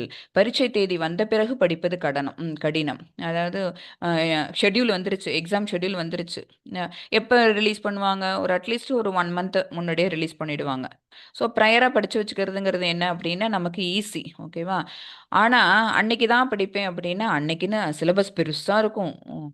அப்போ நம்ம வருத்தப்படுவோம், அச்சோ நம்ம முன்னாடியே படித்து வச்சிருக்கலாமே, இந்த லெசன் படிக்கணுமே, செகண்ட் யூனிட் படிக்கணுமே, தேர்ட் யூனிட் படிக்கணுமே, அப்போ தான் அவ்வளோ கஷ்டம், எல்லாம் அப்போ தான் தெரிய வரும். ஸோ பரீட்சை தேதி வந்த பிறகு படிப்பது கடினம், வாழ்நாள் முழுவதும் செய்யும் பயிற்சியே இறுதி தேர்வில் வெற்றி தரும். ஓகேங்களா? அப்போ நம்ம அந்த மாதிரி டெத் பெட்டில் படுத்துட்டு இருக்கும்போது தான் நம்ம பகவானை நினைப்போம் அப்படின்னா அப்போ நமக்கு எந்த உத்தரவாதமும் கிடையாது. வலி வந்ததுன்னு வச்சுக்கோங்களேன், அந்த வலியை தான் நினைப்போம், அப்பா எனக்கு இவ்வளோ வலியா இருக்கு, எனக்கு வலிக்குதுன்னு அதை கூட புலம்புவோம். அப்புறம் அதுக்கான மருந்து எல்லாம் கொடுத்தா அன்கான்ஷியஸாக போயிடுவோம். அப்போ ஆத்மா உடலுக்குள்ளேயே தான் ஒட்டிகிட்டு இருக்கும், பட் அன்கான்ஷியஸாக இருப்போம். ஓகேங்களா? அப்போ என்ன செய்யணும், எக்ஸாமுக்கு எப்படி லாஸ்ட் மினிட்ல படிக்காம முன்னாடியிலேருந்தே படித்து நம்ம ரெடி ஆகிட்டு இருக்கோமோ அந்த மாதிரி வாழ்நாள் இறுதி நாள் வரைக்கும் அன்னைக்கு நம்ம பகவான் நாமாவை சொல்லிக்கலாம், அன்னைக்கு பாகவதத்தை எடுத்து படிச்சுப்போம், அன்னைக்கு பகவத்கீதையை படிச்சுப்போம், இன்னைக்கு நம்ம வேற ஏதாவது பண்ணலாம் அப்படின்னு இல்லாம இப்பயிலேருந்தே நம்ம பயிற்சி பண்ணிட்டே வந்தோம்னு வச்சுக்கோங்களேன், பழக்கத்தில் பக்தி தொண்டு. இப்பயிலேருந்தே நம்ம என்ன செஞ்சுட்டு இருக்கோமோ அது என்ன ஆகும், சொல்லியிருக்கோம்ல 21 நாள் நம்ம ஏதோ ஒன்று செஞ்சோம் அப்படின்னா அது நம்மளை விடவே விடாது. நம்ம விடணும்னு நினைச்சா கூட அது நம்மளை விடாது. அப்போ என்ன ஆகும், ஆட்டோமேட்டிக்கா வித்தவுட் எனி என்ன சொல்றது, ஒரு முயற்சியே இல்லாம தானா அது நமக்கு கைவர பெறும். நம்ம இப்ப இப்ப 10 நாளா நம்ம கிளாஸ்ல இருந்துட்டு இருக்கோம். நம்ம கிரீட் பண்ணும்போதே hi, hello, how are you இதெல்லாம் கேட்கறது இல்ல. ஹரே கிருஷ்ணா மாதாஜி, ஹரே கிருஷ்ணா பிரபுஜி இப்படி தானே சொல்றோம். ஸோ நீங்க எத்தனை பேர் வந்து உங்க வீட்டுக்குள்ள அந்த பழக்கங்களை ஆரம்பிச்சிருக்கீங்க, இல்ல உங்க ஃப்ரெண்ட்ஸுக்குள்ள இந்த பழக்கங்களை ஆரம்பிச்சிருக்கீங்கன்னு பாருங்க. ஸோ சொல்றது மூலமா நமக்கு என்ன கிடைக்குது, பகவான் நாமாவை ஒரு தடவை சொல்றோம், பகவானை ஒரு தடவை நினைச்சிடுறோம், அதோடு இல்லாம அவரை பத்தின விஷயங்களை அடுத்தவங்கள்ட்ட கொண்டு போய் சேர்க்கிறோம். ஓகேவா? அது எவ்வளவு பெரிய ஒரு புண்ணிய விஷயம் அது. ஸோ நம்மளோட இல்லாம அடுத்தவங்களுக்கும் அந்த விஷயத்த கடத்துறோம். அப்ப இப்பயிலேருந்தே சொல்லி சொல்லி சொல்லி பழகணும்னா அப்ப வந்து வலிக்குதே ஐயோ அம்மான்னு வராது, ஹரே கிருஷ்ணான்னு தான் வரும். அப்போ ஆட்டோமேட்டிக்காக பகவான் நாமா தான் வரும். நம்ம வந்து தெரிஞ்சு கூப்பிட்றோமோ தெரியாமல் கூப்பிட்றோமோ பகவானை நினைப்பாங்க. உங்களுக்கு கதை சொல்லியிருக்கேன் இல்லை, கொத்தவரங்காய் கதை. அவர் தெரிஞ்சே அவர் வந்து என்ன பண்ணல, ரங்கான்னு சொல்லவே இல்லை. ஆனாலும் பகவான் என்ன பண்ணுறாங்க, அருள் புரியுறாங்க. அந்த மாதிரி நம்ம அப்போ ஆட்டோமேட்டிக்காக நம்ம வாயிலேருந்து ஹரே கிருஷ்ணா அப்படின்னு வரும்போது, ஹரே ராமா அப்படின்னு வரும்போது பகவான் வந்து பக்தன் இவ்வளோ கஷ்டப்படுறாங்க, ஸோ பக்தனை நம்ம என்ன செஞ்சுப்போம், நம்மளுடைய அன்பு கட்டுப்பாட்டுக்குள்ள கொண்டு வந்துப்போம் அப்படின்னு பக்தருக்கு அருளுவாங்க அவங்க. ஸோ இது ரொம்ப முக்கியம். அடுத்தது யோக பயிற்சி. இதுக்கு வந்து இந்த ஹಠ யோக பயிற்சி, அந்த 6வது அத்தியாயம் வந்து தியான யோக பயிற்சி பார்த்தோமா, அது வந்து கடினமான வழி. அதுக்கு என்ன பண்ணணும், உடலின் 9 வாயில்களை மூடுதல். உடம்புக்கு வந்து மொத்தம் எத்தனை வாசல்கள் இருக்கும் அப்படின்னா, மொத்தம் 9 கேட்ஸ். பாடிக்கு வந்து இத்தனை 9 கேட்ஸ் இருக்கும்னு சொல்லுவாங்க. 2 கண்கள், 2 காதுகள், அப்புறம் ஒரு வாய், அப்புறம் மூக்கு இருக்கு, அப்புறம் ஆசன வாய், அப்புறம் பிறப்பு உறுப்பு. ஓகேங்களா? ஸோ இத்தனை ஆர்கன்ஸ் இருக்கு. இது எல்லாமே வழியாகவும் வந்து ஒரு உடலை விட்டு ஒரு உயிர் ஆத்மாவானது பிரியுது அப்படின்னா இந்த ஏதாவது ஒரு வாயில் மூலமாக தான் வெளியில பிரியும்னு சொல்லுவாங்க. ஓகேங்க. பட் அந்த தியானத்தில் யோக பயிற்சியில் ரொம்ப அபரிமிதமாக இருக்காங்கல்ல, ஒரு ஹை என்ற டச் பண்ணியிருக்காங்கல்ல, அவங்களுக்கு என்ன ஆயிருக்கும், இந்த 9 வாயில்களும் கேட்ஸும் வந்து க்ளோஸ்டாகவே இருக்கும். ஸோ அவங்களுக்கு எங்கேருந்து உயிர் போகும் அப்படின்னா அந்த உச்சம் தலையிலேருந்து போகும். ஓகேங்களா? அங்கேருந்து ஆத்மா வெளியேறும்னு சொல்லுவாங்க. அது ரொம்ப புண்ணிய ஆத்மா. ஏன் அப்படின்னா அவங்க தன்னை அடக்கி இருக்கிறாங்க, மனசை அடக்கி உடலை அடக்கி 9 வாயில்களையும் க்ளோஸ் பண்ணியிருக்காங்க. 9 வாயில்களும் என்ன அப்படின்னு பார்த்தீங்கன்னா எல்லாமே வந்து சென்சரி ஆர்கன்ஸ் தான். ஓகேவா? அது நம்மள என்ன பண்ணும், இந்த சென்சுவல் திங்ஸ் மேலே அட்ராக்ஷனை கொண்டு போகும். அது எல்லாத்தையும் நம்ம கம்ப்ளீட்டாக க்ளோஸ் பண்ணிட்டோம் அப்படின்னா அப்போ உடல் பிரகாசம் அடையும், உள்ளுக்குள்ளே இருக்கிற ஆத்மா மேலே, அதாவது பரமாத்மா மேலே இந்த ஆத்மா திரும்பி பார்க்கும். அந்த தன்னுடைய அந்த ரிலேஷனை வளர்த்துக்கும். அப்புறம் அந்த எப்படி அதை அந்த பாண்டிங் வளர்த்துக்கிற அந்த பாண்டிங்கை வந்து இன்னும் கொஞ்சம் அதிகமாக ஸ்ட்ராங் பண்ணுறதுக்கான அந்த விஷயங்களை செய்யும். ஸோ யோக பயிற்சிங்கிறது இதுதான். ஆனால் அது ரொம்ப கடினமான வழி. அதை பகவான் தான் அதையும் சொல்கிறாங்க, யோக பயிற்சி கடினமான வழி. உடலின் 9 வாயில்களை மூடணும், அப்புறம் பிராணனை உயிர் மூச்சை புருவ மத்தியில் நிறுத்தணும், புலன்களை அடக்கி மனதை இதயத்தில் நிலைநிறுத்துதல். இதை பண்ணுறது மூலமா நம்மளால என்ன செய்ய முடியும், உள்ளுக்குள் உரையக்கூடிய பரமாத்மாவை பார்க்க முடியும். ஓகேவா? ஆனா இது கஷ்டம். அதனால தான் பக்தி யோகத்துக்கு வந்தாங்க பகவான். 8.14 அனன்ய சேதா சததம் யோ மாம் ஸ்மரதி நித்யஷः தஸ்யாகம் சுலபக பார்த்த நித்யயுக்தஸ்ய யோகினः. பிரித்தாவின் மகனே, பிரித்தானா யாரு அப்படின்னா குந்தி. குந்தியின் மகனே, பிறழாத மனதுடன் என்னை எப்பொழுதும் நினைப்பவன். பிறழாத மனது அப்படின்னா அர்த்தம்னா அன்டிவியேட்டட் மைண்ட், அனன்ய சேதா. பிறழாத மனதுடன் என்னை எப்பொழுதும் நினைப்பவன் சுலபமாக என்னை அடைகிறான். எப்போவுமே பகவானை நினைச்சிட்டே இருக்கிறவங்களுக்கு வந்து ரொம்ப ஈஸி பகவானை திரும்ப அடையிறதுங்கிறது. ஏனெனில் அவன் பக்தி தொண்டில் இடையராது ஈடுபட்டுள்ளான். இப்போ நம்ம குடும்பத்தை பற்றி நினச்சிட்டு இருந்தோம்னு வச்சுக்கோங்களேன், நம்ம குடும்ப காரியங்களை அவ்வளோ சுலபமாக செஞ்சுட்டே போவோம். நமக்கு எல்லாமே அப்படி செகண்ட்ஸில் முடியும். இன்னைக்கு நமக்கு குழந்தைக்கு இது பிடிக்குமா, இதை சமைக்கணும்னு நினச்சோம்னா என்ன கஷ்டம், கை வலிச்சாலும் கால் வலிச்சாலும் அந்த பொருள் வீட்டிலே இல்லைன்னாலும் பைக் எடுத்துகிட்டு போய் வாங்கிட்டு வருவோம், வாங்கிட்டு வந்துட்டு வாஷ் பண்ணுவோம், அதை செய்வோம். ஸ்கூல்லேருந்து வர குழந்தைங்களுக்கு அதை ரெடி பண்ணி வைக்கணும்னு நினைப்போம். ஸோ எதுக்கு, அவங்கள திருப்திப்படுத்துறதுக்காக. ஸோ இந்த பௌதிக உலகத்தில் நமக்கு பிடிச்ச ஒருத்தவங்களுக்காக நமக்கு கஷ்டமாக இருந்தால் கூட நம்ம அதை என்ன பண்ணிக்கிறோம் அப்படின்னா அதை சுலபமாக்கிறோம்.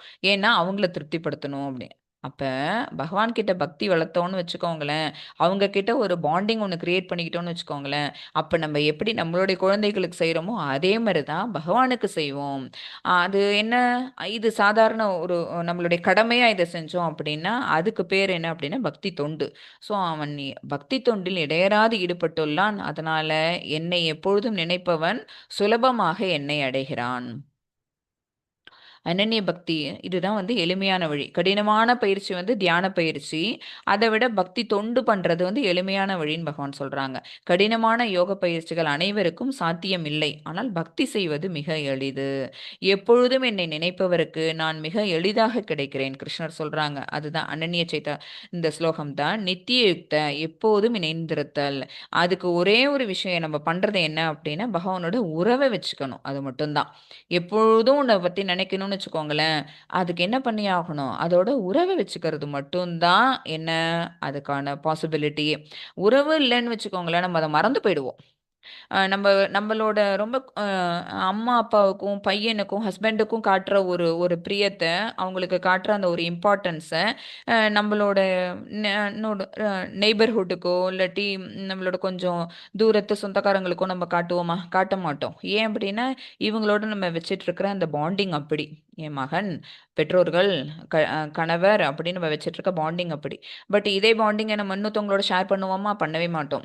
ஸோ இது பௌதிக உலக பாண்டிங்.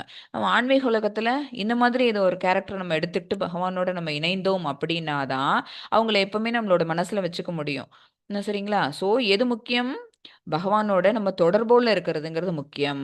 அப்படி தொடர்புல இருந்தோம்னா அவருக்கான பக்தி தொண்டை நம்மளால சுலபமா பண்ண முடியும்.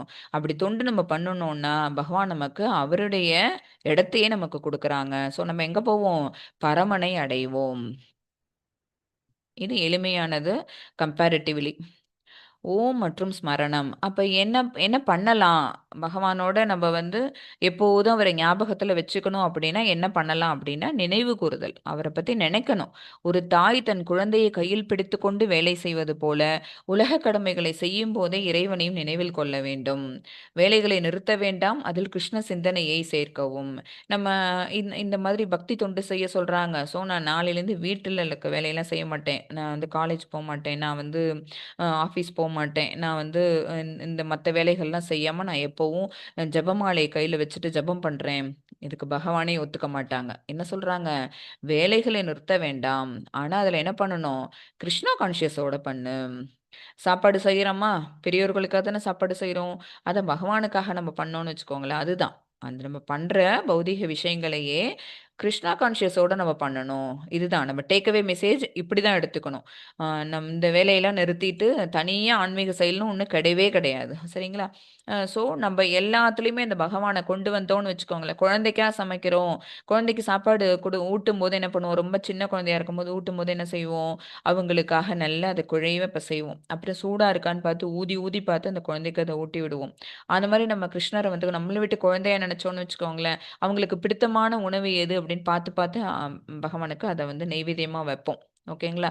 ஸோ அதுக்கப்புறம் அது அது ரொம்ப சூடா கூட வைக்கக்கூடாதாம். ஏன்னா சூடா வச்சுட்டோம்னா பகவானுக்கு அது வாய் சுடும். ஏன்னா எதுக்கு வைக்கிறோம் பகவான் கிட்ட நம்ப? ஒரு டம்ளர் பால் வைக்கிறோம். கொஞ்சம் ஏலக்காய் பொடி போட்டு, கொஞ்சம் சர்க்கரை போட்டு நம்ம பால வைக்கிறோம் அப்படின்னா, அத வந்து குடிக்கிற சுட்டுல வைக்கணும் சொல்லுவாங்க. ம். அது ஏன் அப்டின்னா, அது பகவானுக்காக நம்ம அர்ப்பணம் பண்றோம். அது பகவான் வந்து எடுத்துக்கணும்னு தான் அர்ப்பணம் பண்றோம். அடுப்புல வேகறதுல அப்படியே ஒரு பாத்திரத்த எடுத்து போட்டு கொண்டு போய் நம்ம வச்சோம்னு வச்சுக்கோங்களேன், அது சூடு தாங்குமா குழந்தை? அ ப அ ஒ நம்ம வீட்டு குழந்தையா இருந்தா அப்படி நம்ம பெருமாறுவோமா? அதே தான் பகவானுக்கும். சூடு பொறுக்கக்கூடிய அளவுல நம்ம கொண்டு போய் அவங்களுக்கு வச்சோம்னா, அத அவங்க ஏத்துப்பாங்க. மறுபடியும் அந்த பிரசாதத்த நம்ம தான் சாப்பிட போறோம். நம்ம தான் எடுத்துக்க போறோம். ஸோ, எந்த வேலை செஞ்சோம்னாலும், அதுல நம்ம என்ன பண்ணணும்? கிருஷ்ணரோட சிந்தனையை சேர்த்துக்கணும். இதுதான் வந்து இங்க நமக்கு குடுக்குற ஒரு டேக் அவே மெசேஜ் இதுதான். ஸோ இத ஞாபகத்துல வச்சுக்கோங்க. ஆத்மா செல்லும் 2 வழிகள். இந்த உடலை விட்டுட்டு ஆத்மா வந்து எங்க போகுது அப்படின்னு பார்த்தீங்கன்னா, அ ஒளி மார்க்கம் வழியா அ ம ஒளி மார்க்கம் வழியா போகும். இருள் மார்க்கம் வழியாகவும் போகும். ஒளி எப்ப அப்படின்னா, உத்தராயண காலகட்டத்தில அது ஒரு 6 மாசம் சொல்லுவாங்க. தட்சிணாயனம் அப்படிங்கிறது ஒரு 6 மாசம் சொல்லுவாங்க. அந்த உத்தராயணத்தோட பகல் நேரத்துல ஒருத்தவங்க உயிர் விட்டாங்கன்னு வச்சுக்கோங்களேன், அவங்க வந்து அதுவும் சுக்லபக்ஷம்னு வேற சொல்லுவாங்க. அவங்க வந்து மோட்சத்துக்கு போயிடுவாங்க. திரும்பி அவங்க வரவே மாட்டாங்க. ஓகேங்களா? தட்சிணாயனம்ங்கிறது வந்து இருள். அதோட இரவு நேரத்துல கிருஷ்ண பட்சத்துல இறப்பவங்க வந்து மீண்டும் வருவாங்க. வந்து இதுதான் அந்த 2த்துக்குமான வித்தியாசம். ஸோ, அதனால தட்சிணாயன புண்ணிய காலத்துல இறந்தவரா இருந்தாலும் கூட, இவரு என்ன செஞ்சாராம், பீஷ்மர் என்ன செஞ்சாராம், உத்தராயண காலம் வர்ற வரைக்கும் அந்த அம்பு படுக்கையிலேயே இருந்தாரு. அவருக்கு வந்து இறப்புங்கிறது வந்துருச்சு. ஆனா, இந்த காலம் வரும்போது தான் நம்ம இந்த உடல நீக்கணும் அப்படின்னு சொல்லிட்டு, அவரு உயிர விடாம அந்த உடல்லயே உயிர தங்க வச்சிருந்தாரு. அவரு அவ்வளோ பெரிய பக்திமான். ஓகேங்களா? அவரு அந்த மாரி தங்க வைக்கணும்னு அவசியம் இல்ல. பக்தருக்கு வந்து இந்த உத்தராயணம், தட்சிணாயனம் பகல்ல உயிர் போறது, இரவுல உயிர் போறது, சுக்லபக்ஷமா, கிருஷ்ணபக்ஷமா இதெல்லாம் எந்த பிரச்சனையும் கிடையாது பக்தர்களுக்கு. ஆனா, அவரு யாரு? ஒரு மிகச்சிறந்த ஒரு லீடர். லீடர் வந்து வாழ்ந்து காட்டுனா தானே கீழ ஃபாலோவர்ஸ் எல்லாருமே அதே மாரி வாழ்வோம். அதுக்காக. சரிங்களா? ஸோ பீஷ்மர் மாதிரி பகவான உணர்ந்தவர் யாருமே கிடையாது. அவங்க அந்த அம்பு படுக்கையில இருக்கும்போது தான் வசுதேவர கூப்பிட்டு அவரு சொன்னது தான் சகஸ்ரநாமம். பீஷ்மர் வாயால உரைக்கப்பட்டது தான் விஷ்ணு சகஸ்ரநாமம். அப்ப அவ்வளோ பெரிய சிறந்த பக்தருக்கு வந்து நம்ம பகவானை நினைச்சிட்டு உயிர் விட்டோம்னா இந்த காலத்துக்காக வெயிட் பண்ணும், வெயிட் பண்ண வேண்டாம் இதெல்லாம் தெரியாதா? இல்ல பகவானுக்கே தான் தெரியாதா? ஆனாலும் கூட அந்த அந்திம காலம்ங்கிறது இந்த டயத்துக்கு வரணும் அப்படின்னு அவர் வாழ்ந்து காமிச்சாங்க. ஏன்னா பின்னாடி வரக்கூடியவங்க ஃபாலோயர்ஸ் வந்து இவங்கள பார்த்துட்டு இந்த காலம் எல்லாமே புரிஞ்சுப்பாங்க அப்படிங்கிறதுக்காக. ஸோ ஒளி மார்க்கம் முக்திக்கும், இருள் மார்க்கம் மறுபிறவிக்கும் வழிவகுக்கும். இருட்டுல போனாங்க, ராத்திரில உயிர் போச்சு அப்படின்னா அவங்களுக்கு மறுபிறவிங்கிறது கிடைக்கும். ஆனா அவங்க செஞ்சாலும் கூட நல்ல விஷயங்கள் தான் பண்ணிட்டு அவங்க தட்சிணாயனத்துல இருள்ல அவங்களோட உயிர் போயிருந்தாலும் கூட அவங்க என்ன செய்வாங்க, போயிட்டு சந்திரலோகத்துல போய் அனுபவிச்சுட்டு மறுபடியும் தான் மறுபிறவிங்கிறத எடுப்பாங்க. ஆனா உத்தராயணத்துல போனவங்களுக்கு மோட்சம் தான். பகவானுடைய பரமனோட அடி சேர்றது தான் அவங்களோட அந்த ஆத்மாவோட ஒரே எண்ணம். ஸோ அந்த டயத்துல அவங்க உயிரை விடுவாங்க. பக்தனுக்கு காலத்தை பற்றி கவலை இல்ல. இதுதான் இப்ப சொல்ல வந்தது. பக்தன் வந்து இந்த காலத்தை பற்றி கவலைப்பட வேண்டாம். ஒரு உண்மையான பக்தன் உத்தராயணம் அல்லது தட்சிணாயனம் பற்றி கவலைப்படவில்லை. அவனது பயணத்திற்கு கிருஷ்ணரே பொறுப்பேற்கிறார். அவருக்கே தெரியும். இந்த பக்தன் வந்து நம்மள நோக்கி வரான். இவனை எப்ப நம்ம வந்து கைப்பிடிச்சு தூக்கி விடணும் அப்படிங்கிற விஷயம் வந்து பகவானுக்கே கண்டிப்பா தெரியும். அதனால அவன் என்ன பண்ண வேண்டாம். இந்த உத்தராயணம், தட்சிணாயனம், பகல், இரவு இத பத்தின எந்த விதமான கால்குலேஷனும் அவன் பண்ணணும்னு அவசியம் கிடையாது. ஜட உலகிற்கு அப்பால் என்ன இருக்குங்கிறத நம்ம இந்த சாப்டர்ல பார்க்குறோம். இது வந்து கோலோக சார்ட்ன்னு நம்ம இஸ்கான்ல வந்து சேலம் இஸ்கான் அதுதான் வந்து ஆ, ரொம்ப நாட்களுக்கு முன்னாடியே அந்த கோலோக சார்ட் அப்படிங்கிற ஒரு விஷயத்த வந்து நமக்காக வடிவமைச்சாங்க. அதாவது பகவானுடைய நித்தியமான இருப்பிடம் வந்து கோலோக விருந்தாவனம். ஓகேங்களா? அது எங்கேயோ இருக்கு. அந்த கோலோக விருந்தாவனம் எப்படி இருக்கும் அப்படின்னு பார்த்தீங்கன்னா, அந்த விருந்தாவனத்தோட அமைப்பே எப்படி இருக்கும்னா, தாமரை பூ மாதிரி இருக்கும். அவருடைய இருப்பிடம் வந்து தாமரை பூ. 108 அந்த பெட்டல்ஸ் இருக்கும். அது 108 பெட்டல்ஸ்லயும் 108 கோபியர்களோட ஓகேங்களா? அப்படி இருப்பாங்க பகவான் அங்க. அதுல சென்டர்ல அந்த தாமரை பூவோட மிடில்ல வந்து பகவான் வந்து அந்த 2 கை ரூபத்தோட அழகா கையில வீணையோட தலைமையில மயில் அந்த இறகோட அவர் வந்து ராதாவோட நிக்கிறாங்க. அதுதான் வந்து கோலோக விருந்தாவனத்துல பகவானோட நித்திய இருப்பிடம். அந்த நித்தியமான வாசஸ்தலத்துல அவ்வளோ முக்தி பெற்ற ஆத்மாக்கள் அவங்க கூடயே வாழ்வாங்க.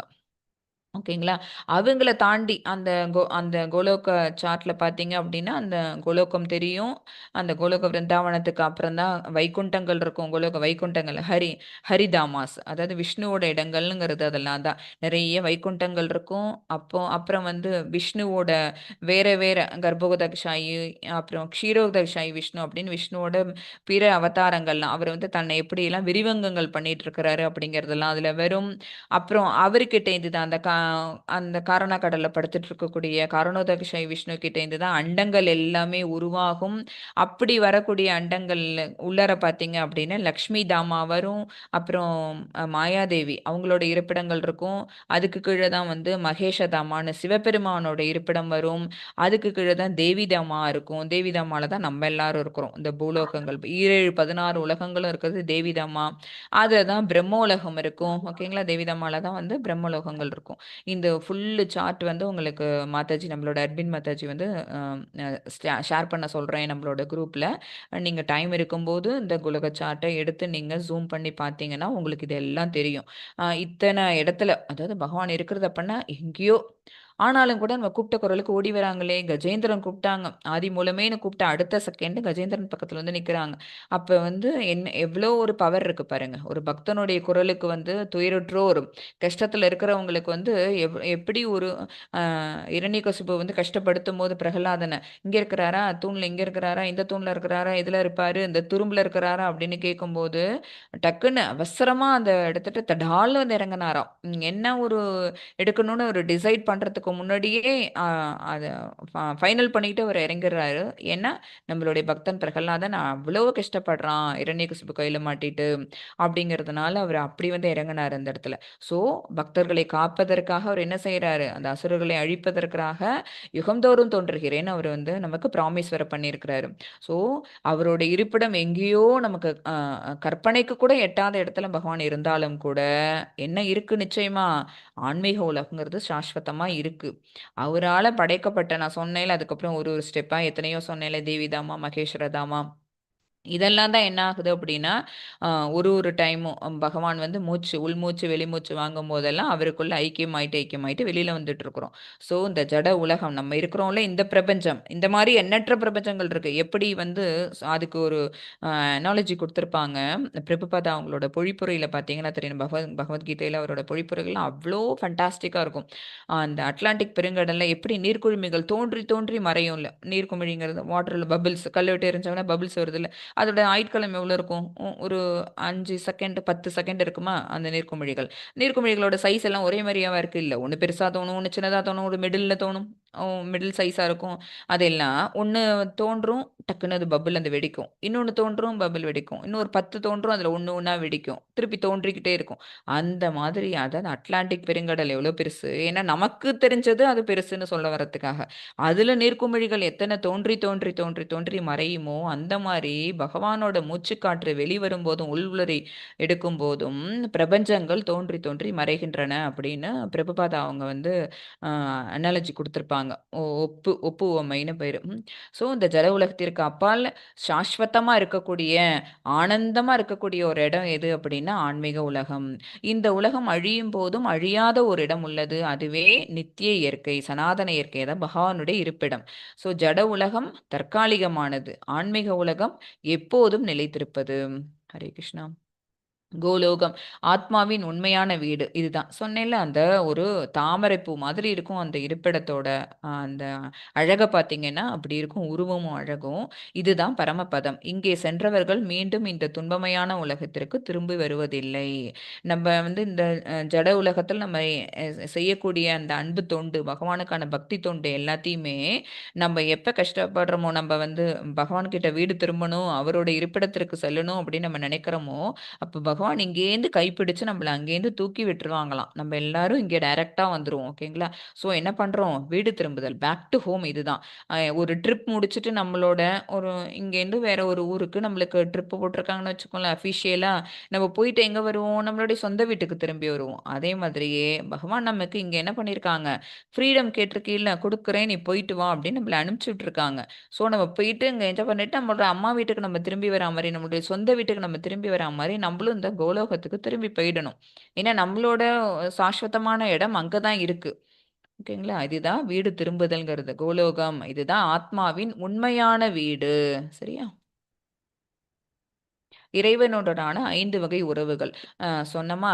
என்ன பண்ணணும்? பகவான் கிட்ட நம்ம உறவுகள வளர்த்துக்கிட்டோம் அப்படின்னா, நம்மளால அந்த பற்றுதல இன்னும் கொஞ்சம் நல்ல க்ளூ போட்டு ஒட்டுனா மாதிரி ஒட்டிக்க முடியும். ஓகேவா? சும்மா இறைவன தனியா ஒரு இடமா நின்னு வச்சு பார்த்தோம்னு வச்சுக்கோங்களேன், கோவில்ல தான் இருப்பாரு. அவருக்கு போய் அப்படி அந்த மாதிரி சாஸ்திரல சொல்லப்பட்ட அத்தன நியமங்கள் எல்லாத்தையும் நம்ம கடைப்பிடிச்சு தான் பகவான நம்ப வந்து ஆராதிக்கணும், பூஜை பண்ணணும் அப்படிலாம் வச்சுட்டு அப்படியே எங்கேயோ வைக்காம, பகவான என்ன செய்யலாம் நம்ப? உறவுக்குள்ள கொண்டு வந்துடலாம். நம்மளுடைய ஃப்ரெண்ட் மாதிரியோ, நம்மளோட பையன் மாரியோ, இல்ல நமக்கு பெற்றோர்கள் மாதிரியோ அவர, இல்ல நம்மளுடைய காதலராவோ, ஓகேவா? நம்ம எப்படி நினைக்கிறோமோ, அந்த மாதிரி பகவான நம்ம என்ன பண்ணிக்கலாம்? அந்த ரசத்த உண்டு பண்ணிக்கலாம். அங்கு நாம் இறைவனை எஜமானனாக, நண்பனாக, குழந்தையாக அல்லது காதலனாக நேசிக்கலாம். இது வெறும் ஒளி அல்ல, இது ஒரு உறவு. ஸோ இஸ்கான் பிரிஸ்கிரைப் பண்றது என்ன அப்படின்னா, ரசங்கள் ஓகேவா? இந்த உறவு முறைகள் அதுதான் பாண்டிங்க வலுப்படுத்தும். ஸோ இப்ப 2 தெரியாத ஒருத்தவங்க அவங்களோட நம்ம ஃப்ரெண்ட் ஆனோம்னு வச்சுக்கோங்களேன், ரொம்ப க்ளோஸ் ஆயிடுவோம். நம்மள பத்தின அத்தன விஷயங்கள அவங்கள்ட்ட ஷேர் பண்ணுவோம். அவங்கள பத்தின விஷயங்கள் எல்லாத்தையும் நமக்கு ஷேர் ஆகும். ஸோ அப்ப இப்ப எப்படி அர்ஜுனன் வந்து கிருஷ்ணரும் வந்து எவ்வளோ ஒரு க்ளோஸ் ஃப்ரெண்ட்ஸ்.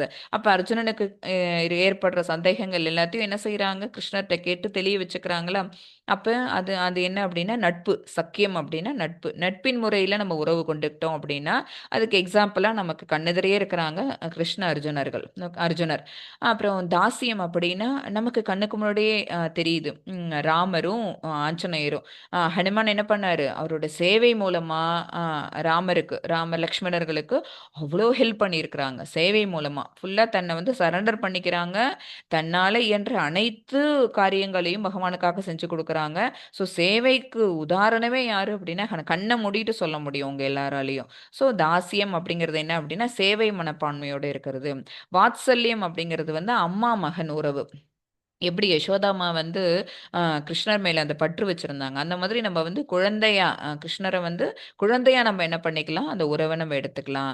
மாதுரியம் அப்படிங்கிறது ராதாராணி உறவு மாதிரி தான். ராதாராணி என்ன பண்ணாங்க, கிருஷ்ணர் மேல அப்படி தன்னுடைய ஆசையை அந்த அன்பை வெளிப்படுத்தினாங்க அவங்க. ஓகேவா? ஸோ இதுல தாஸ்யம், சக்கியம், வாத்சல்யம், மாதுரியம் இது போட்டிருக்கு. இதை தவிர வந்து உம்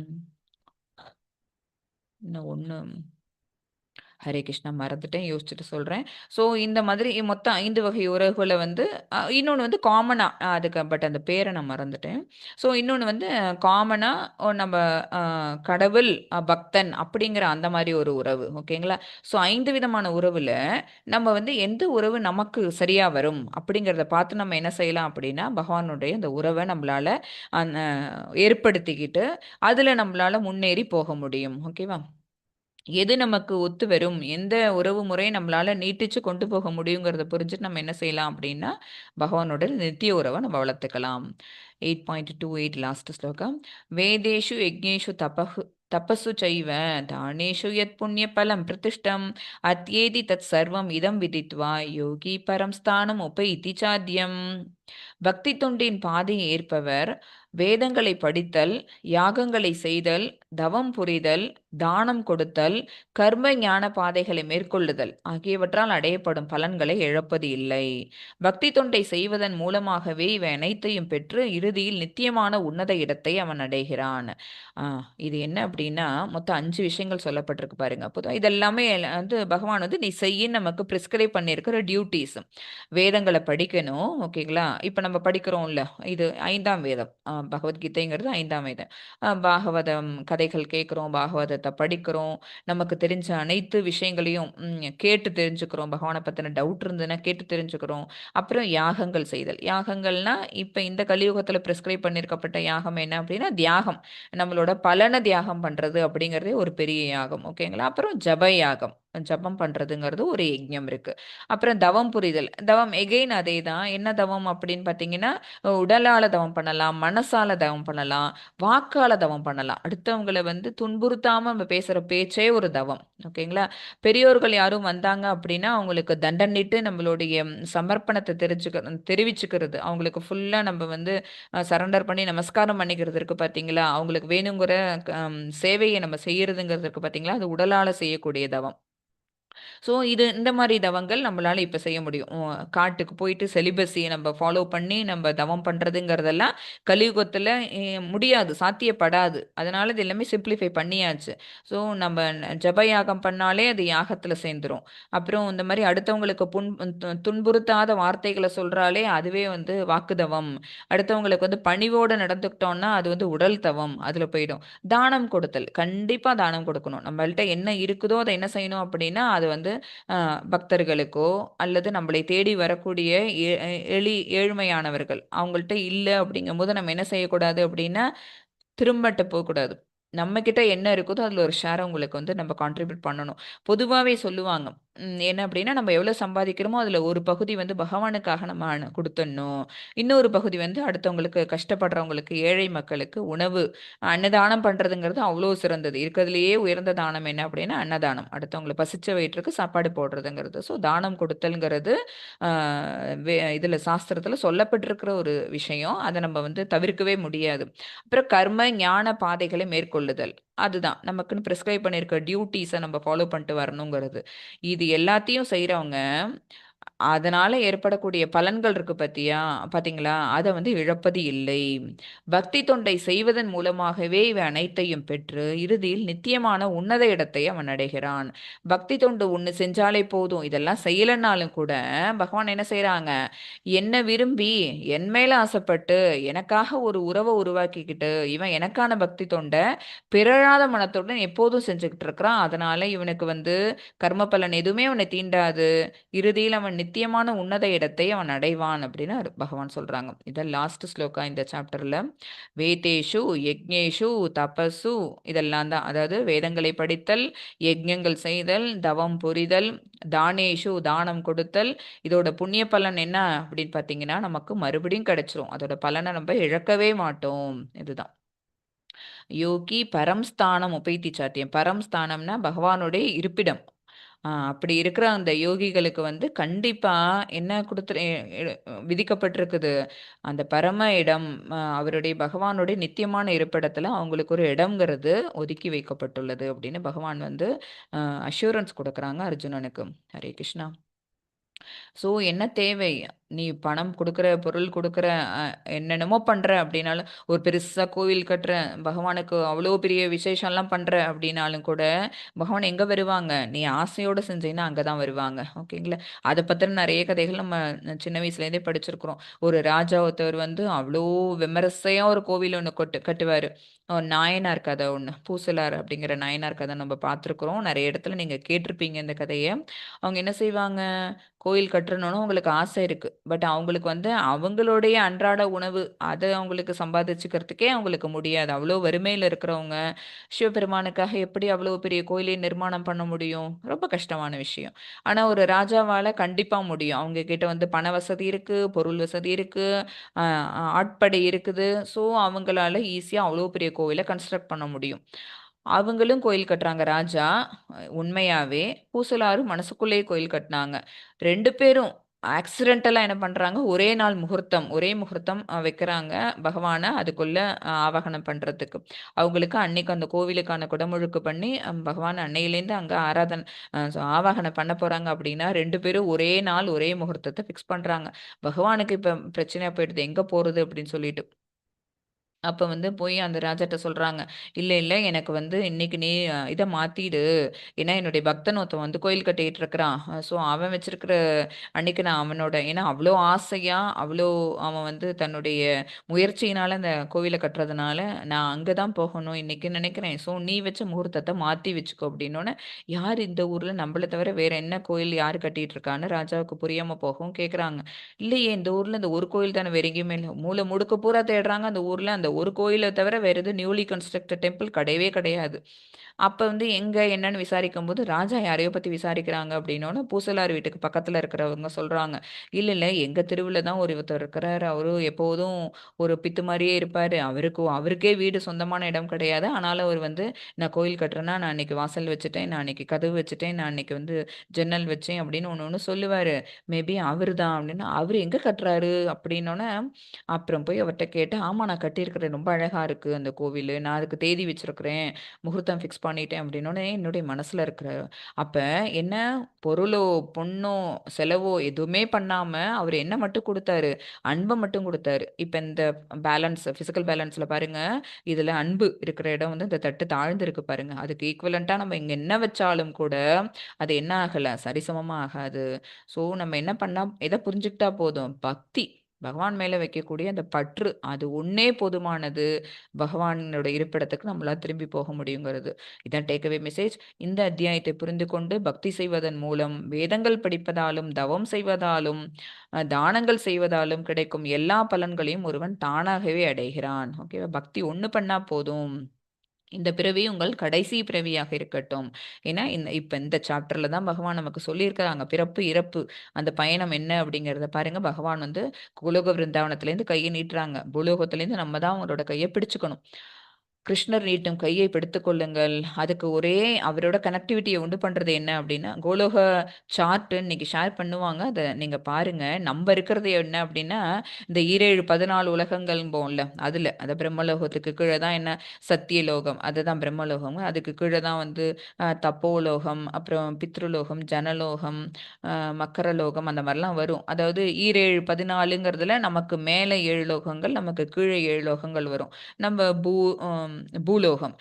பூக்கு அப்புறம் பூவரு, அப்புறம் அத்தல, வித்தல, சுத்தல, பாதாள, தலாதல அப்படின்னு வரும்னு வச்சுக்கோங்களேன். கீழ இருக்கிற லோகங்கள்லாம். இத்தனை லோகங்கள்ல எத்தனையோ ஜீவராசிகள் இருக்கும். நம்ம எங்க இருக்கிறோம்? இந்த பூலோகத்துல. இந்த பூலோகத்துல எங்க இருக்கிறோம்? அதுல ஒரு சின்ன கண்ட்ரில. அந்த கண்ட்ரில எங்க இருக்கிறோம்? அதுல இருக்கிற ஒரு குட்டியான ஸ்டேட்ல. அதுல ஒரு சின்ன ஒரு ஊர்ல இருக்கிறோம். அதுல ஒரு சின்ன வீட்ல இருக்கிறோம். அதுல ஒரு ரூம்ல இருந்து நம்ம என்ன செய்றோம்? கையில ஜெபமாலைய வச்சுட்டு ஹரே கிருஷ்ணா நாமம் பண்றோம். இது என்ன பண்ணுதாம், பக்தி அப்படிங்கிற அந்த செடிய நம்ம இந்த ஜபம் அப்படிங்கிற ஒரு விஷயத்த தண்ணிய போட்டு, போட்டு, போட்டு இந்த பக்திங்கிற விதைய கொடியா வளர்க்குறோம். அந்த கொடி நம்மளோட மனசுல வளர்ந்து, அந்த கொடி எங்க போகுதாம் கொஞ்சம் கொஞ்சமா. நீங்க டெய்லி தண்ணி ஊத்தி இருக்கிற மாதிரி ஒரு செடியானது லிட்ரலா ஒரு செடி எப்படி வளர வைக்கிறோமோ அந்த மாதிரி நம்ம மனசுக்குள்ள இருக்கிற பக்திங்கிற கொடி வளரும்.